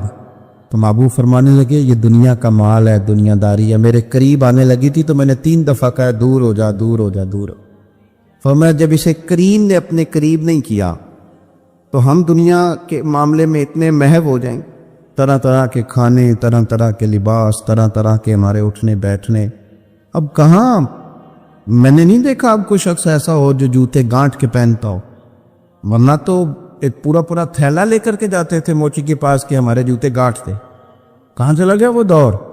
اور اس کے باوجود غربت کا رونا پہلے سے زیادہ رویا جا رہا ہے, پہلے سے زیادہ غربت کا رونا رویا جا رہا ہے. حضرت صدیق اکبر رضی اللہ تعالیٰ عنہ, عشق اگر عروج کا ہے تو اتباع کا جو جذبہ ہے اپنے آپ کو زیادہ نہ پھیلائیں, سہولیات کا اپنے آپ کو زیادہ عادی نہ کریں, پروٹوکول کا اپنے آپ کو عادی نہ کریں. عزتیں اللہ کی بارگاہ عالی مرتبت سے ملتی ہیں لیکن اپنے اصولوں پہ قائم رہے. حضرت ابوبکر صدیق رضی اللہ تعالیٰ عنہ حضور کے وصال ظاہری کے بعد اپنی صاحبزادی سیدہ عائشہ صدیقہ رضی اللہ تعالیٰ عنہ کے گھر گئے تو جا کے دیر تک خاموش بیٹھے, دیر تک. تو سیدہ عائشہ صدیقہ رضی اللہ تعالیٰ عنہ عرض کرتی ہیں کہ آپ بڑے خاموش ہیں, کیا بات ہے؟ کہنے لگے پتر تیرے نے چھت پہ میں جب آتا تھا تو نور دیکھتا تھا, میں نور دیکھتا تھا. ایک بات اور عرض کروں آپ کی خدمت میں, یہ جو معرفت آج کل جس کا نام لوگوں نے رکھا ہے نا معرفت, 2-3 گہری باتیں کر دینا, معرفت سب سے زیادہ اگر آپ کو ملے گی تو نبی پاک کے صحابہ میں ملے گی, حضور کی اولاد میں ملے گی. سب سے زیادہ معرفت وہاں سے سیکھے, ان کے اقوال, ان کے ارشادات, ان کا طور طریقہ, یہ معرفت ہے. یہ جس چیز کا ہم نے نام رکھا ہے نا, اب تو آپ یقین کریں جو مرضی بندہ بیٹھ کے, ہمارے ملک میں ایسے ایسے اسکالر ہیں جو تازے آئے ہیں تو وہ کہتے ہیں اقبال بھی ٹھیک نہیں تھے, فلانا بھی ٹھیک نہیں تھا. تو کسی نے پوچھا کہ یہ بندہ کیوں کہہ رہا ہے, تو میں نے کہا وہ اس لیے کہہ رہا ہے کہ کسی بڑے آدمی کی مخالفت کروں گا تو میرا نام ہوگا.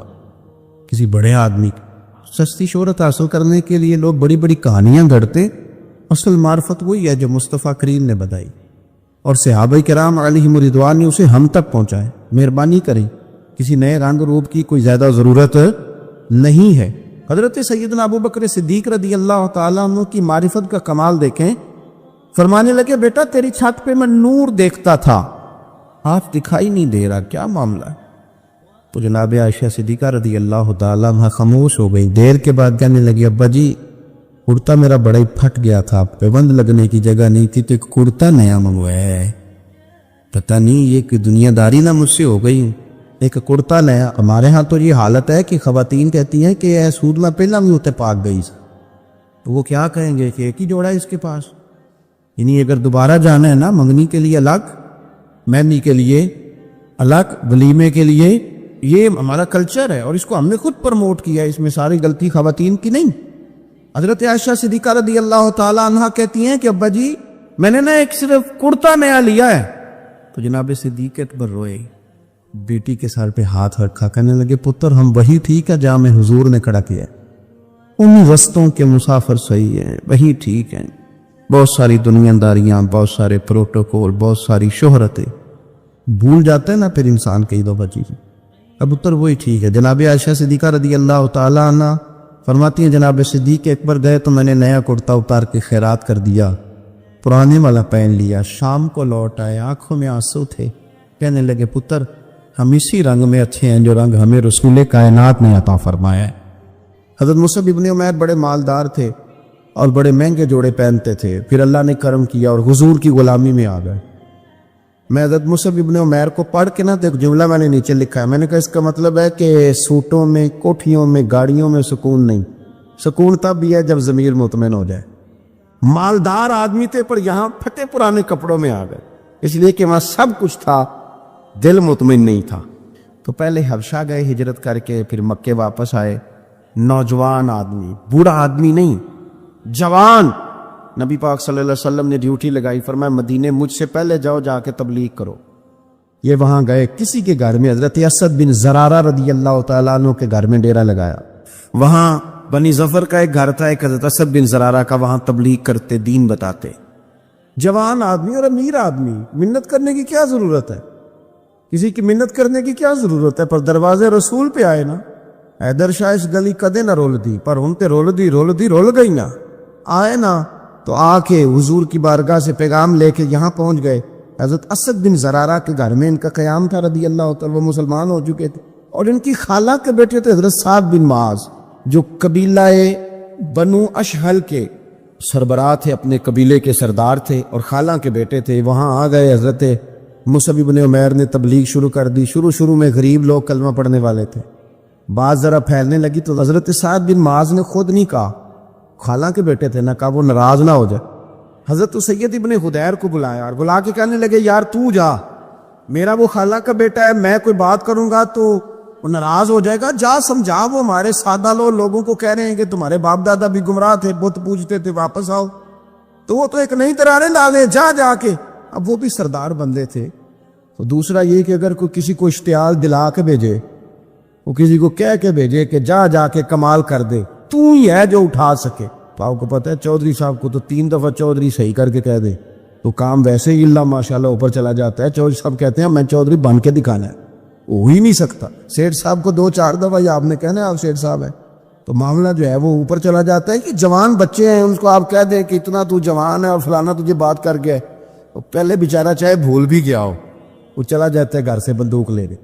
انہوں نے کہا تو ہی اٹھا سکتا ہے, پورا ان کو تیار کر کے بھیجا. تو وہ ڈنڈا لے کے آئے اور سخت بات کی آ کے حضرت مصعب بن عمیر کے ساتھ. حالانکہ یہ بھی بڑی امیر ماں کے بیٹے, اور بڑے عجیب جملے کہے کہ کوئی کام نہیں ملا تو اب یہ شروع کر لیا تم لوگوں نے, بڑی باتیں کی. پورا غصہ لے گیا نا. یہ بھی ایک لہجہ تھا, جواب میں حضرت مصعب بن عمیر کا بھی لہجہ تھا. اور باتیں کرتے رہے تو یہ ہنستے رہے. تو یار اس رستے کا مسافر ہی نہیں, یہ تو ان کو پوچھنا جو مسافر ہیں, کہہ جو کہنا ہے. تو تر شروع ہو کے گالی 1000 دے, یہ وہ نشہ ہی نہیں جو کوئی ترشی اتار دے. تو کر جو تو نے بات کرنی ہے وہ کرتے رہے. جب غصہ ٹھنڈا ہو گیا, سارا کچھ کہہ چکے, تو حضرت مصعب بن عمیر کہنے لگے جی آپ نے ڈانٹا ہے, ہم تو تیار بیٹھے ہیں جانے کے لیے. گئے, بس 2-3 باتیں ہماری بھی سن لیں گے. میں کہا سنائیے. 2-3 آیتیں پڑھی قرآن پاک, تھوڑا سا حضور کی سیرت نور کو چھیڑا تو وہ ڈنڈا انہوں نے پھینک دیا. فرمانے لگے اس دین میں داخل ہونا ہو تو طریقہ کیا ہے. تو حضرت مصعب بن عمیر کہنے لگے آپ غسل کریں, کپڑے بدلے, آئے میں کلمہ پڑھاتا ہوں. انہوں نے غسل کیا, کپڑے بدلے, کلمہ پڑھا. اب واپس گئے تو ان کو پتا تھا میں نے جانا ہے, تو سعد بن معاذ نے رزلٹ پوچھنا ہے. کہتے ہیں اس نے مجھے بھیجا تھا تو میں نے بھی اسے بھیجنا ہے.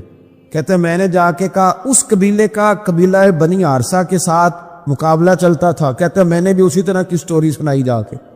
حالانکہ حضرت سعد بن معاذ کہتے ہیں جب یہ آ رہے تھے نا واپس, تو میں سمجھ رہا تھا بندہ وہ نہیں جو میں نے بھیجا تھا, اس میں کوئی انقلاب آ گیا, تبدیلی آ گئی.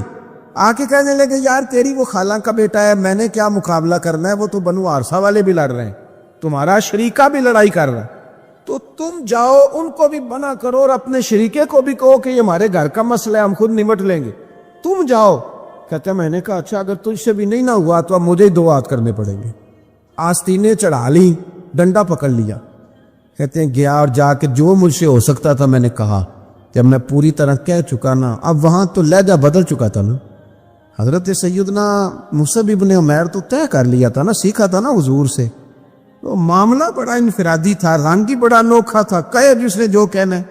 اب یہاں تو معاملہ دوسری طرح کا ہوگا. پوری کہتے ہیں میں نے بات کر لی. تو وہ میں نے کہا جاتے ہو کہ نہیں, کہنے لگے جی جانا ہے. جانا کیوں نہیں, تاری مار اڑانا باہو اسی تے گئی اڈن آ رہے, تیار بیٹھے. ہمیں مدینے والے نے کہا تھا حبشہ جاؤ تو گئے تھے, واپس مکے آؤ تو آئے تھے, اب یہاں بھیجا ہے تو تاری مار اڑانا باہو اسی تے اب گئی اڈن ہارے. آپ نے فرمایا جانا تو ہے, اور آپ کہہ رہے ہیں جاؤ تو ہم جاتے ہیں, لڑائی نہیں کرتے, پر 2-3 باتیں ہماری بھی سن لو. حضرت سعد بن معاذ کہنے لگے سناؤ. تو حضرت مصعب بن عمیر کا لہجہ, لہجے کا حسن, لہجے کی خوبصورتی. لوگ کہتے ہیں جی آپ کے پاس ایسا کیا ہے, تو بھی جواب یہ ہے کچھ تو ایسا ہے نا جو تمہارے پاس نہیں. کچھ تو ایسا ہے نا، تو جاؤ ٹٹولو، سوچو، پتہ کرو، کچھ تو ایسا ہے نا جو تمہارے پاس نہیں ہے، وہ تلاش کرنا چاہیے کہ جو کہیں اور نہیں ہے، اور اگر نہیں تمہارے پاس تو وہ حاصل کرو، پیدا کرو۔ حضرت سیدنا مصعب بن عمیر نے 2-3 آیتیں سنائی، حضور کی باتیں سنائی، تو سن کے صحابہ کی باتیں جب لوگ مسلمان ہوتے تھے، پھر سرور عالم کی یارو گفتار کا عالم کیا ہوگا۔ انہوں نے 2-3 باتیں سنائی تو حضرت سعد بن معاذ بھی مسلمان ہو گئے۔ اب واپس گئے، ایک قبیلے کے سردار تھے، اور یہ وہ لیڈر تھے جن پر قبیلہ جان دیتا تھا۔ سارے لیڈر اس طرح کے نہیں ہوتے کہ قوم کا ایک خائن ہے، بددیانت ہے، لیڈر تھے پر قبیلہ جان دیتا تھا۔ جا کے کھڑے ہوئے قبیلے والوں کے پاس، کہنے لگے میرے بارے میں تمہارا کیا خیال ہے؟ انہوں نے کہا سردار کوئی پوچھنے والی بات ہے، یہ تو ہماری کو نیکی ہے کہ آپ جیسا سردار ملا ہے۔ فرمانے لگے مجھ سے پیار کرتے ہو؟ حضرت جی بڑا۔ فرمایا مجھ پر تمہارے ساتھ آج کے بعد کلام حرام ہے۔ کہا کیوں؟ کہنے لگے اتنی دیر کلام نہیں کروں گا جتنی دیر تم مدینے والے رسول کا کلمہ پڑھ کے مسلمان نہیں ہے۔ تو حضرت سعد بن معاذ نے سارا قبیلہ مسلمان کر لیا، حضرت سید ابن حضیر بھی مسلمان ہو گئے، اور اتنا بڑا ماحول بن گیا مدینے میں کہ جہاں 12-13 لوگ کلمہ پڑھتے تھے، 70 لوگ اگلے سال حضور کی بارگاہ میں گئے، حضور اب ہماری جمعیت بن گئی، یا آپ تشریف لائیں۔ اگر سارے اس میں کردار دیکھو گے تو حضور کے کرم سے جو لہجہ دیا تھا نا اللہ نے حضرت مصعب ابن عمیر کو، یہ اس لہجے نے، اس کچھ ان کے خلق نے کر لی اور کچھ ان کے پیار نے کر لی۔ حضرت انس بن مالک رضی اللہ تعالیٰ عنہ یہ بڑے خوش نصیب، خوش بخت انسان ہیں۔ کہتے میری اماں خود مجھے حضور کی بارگاہ میں چھوڑ گئی تھی کہ یا رسول اللہ یہ آپ کی خدمت کرے گا۔ کہتے میں نے 10 سال حضور کی نوکری کی ہے، نبی پاک نے کبھی اوف بھی نہیں کہا، بلکہ بخاری مسلم میں ایک انوکھی بات موجود ہے۔ فرماتے مجھے ایک دن حضور نے فرمایا جا یہ کام کر کے آ۔ کہتے میرے دل میں یہی تھا کہ فوراً جاؤں گا، اسی طرح لفظ موجود ہے، میرے دل میں تھا جاؤں گا، کر کے آؤں گا۔ حضور نے فرمایا کر کے آ، دل میں پکا ارادہ تھا جاؤں گا، لیکن اپنی زبان سے میں نے کہا حضور میں نے کوئی نہیں جانا۔ یہ کیوں بات کی؟ یہ ذرا لاڈ کے ساتھ کی، یہ ذرا ناز کے ساتھ کی، یہ ذرا نا محبت کے ساتھ کی، یہ ذرا حضور جو پیار کرتے تھے نا اس پیار کو سامنے، حضور میں نے نہیں جانا۔ تو کہتے ہیں حضور تھپکی دے کے، یہ غلام سے بات ہو رہی، حضور فرمانے لگے چلنا تجھے کہا ہے نا جا کر کے آ۔ کہتے میں چلا گیا، اسی ارادے سے گیا تھا جاؤں گا، لیکن رستے میں جب میں گیا تو بچے کھیل رہے تھے، میں نے بھی کھیلنا شروع کر دی، کھیل رہا ہوں، دیر ہو گئی، حضور نے بھیجا تھا کسی کام۔ اب جب زیادہ دیر ہوئی تو کریم گھر سے نکلے، اور جب حضور نے مجھے دور سے دیکھا اور مجھے کریم کے آنے کا پتہ چلا تو اب میں ڈرا، اب میرا انداز بڑا جدا گانا ہو گیا کیونکہ حضور نے بھیجا تھا۔ یہ تو خادم کی بات ہے نا، ایسا اچھی گل دسیا جی اپنا منڈا بھی کدے نہ جائے تھے، اور تینوں میں کلیا سی تو گیا کیوں نہیں؟ ناراض نہیں ہونا آپ نے، لیکن چلو بچہ ہے، کسی وقت دیر سویر بھی ہو ہی جاتی ہے، کیوں اتنی سختی کرتے ہو؟ حضرت انس بن مالک کہتے ہیں جب حضور کو آتے دیکھا تو میں پوری طرح ڈر گیا، لیکن قریب محبوب جب میرے قریب آئے اور مجھے ڈرا ہوا دیکھا نا تو پھر رحمت للعالمین محبوب کی رحمت کا بادل چھایا، اور جب حضور مجھے دیکھ کے ہنسے نا بس وہ ہنس گئے اور میرا کام بن گیا۔ بس کریم تھوڑی دیر ہوئی، ایک آیا کالیاں زلفاں والا، ایویں 2 کڑیاں میرے من وچ رکیا تے کر گیا نور اجالا، بات بن گئی، بات طبیعت ٹھنڈی ہو گئی۔ تو حضور فرمانے لگے میں نے کہا تھا جاؤ، گئے نہیں۔ اب جب حضور مسکرا گئے تو بات ہی ختم ہو گئی۔ یا رسول اللہ صلی اللہ علیہ وسلم جانے لگا ہوں، تو حضور نے پھر شروع سے بات شروع کر دی، حضور جانے لگا ہوں، فرمایا جا دوڑ کے آ، پھر جو کہا تھا وہ کر کے آ۔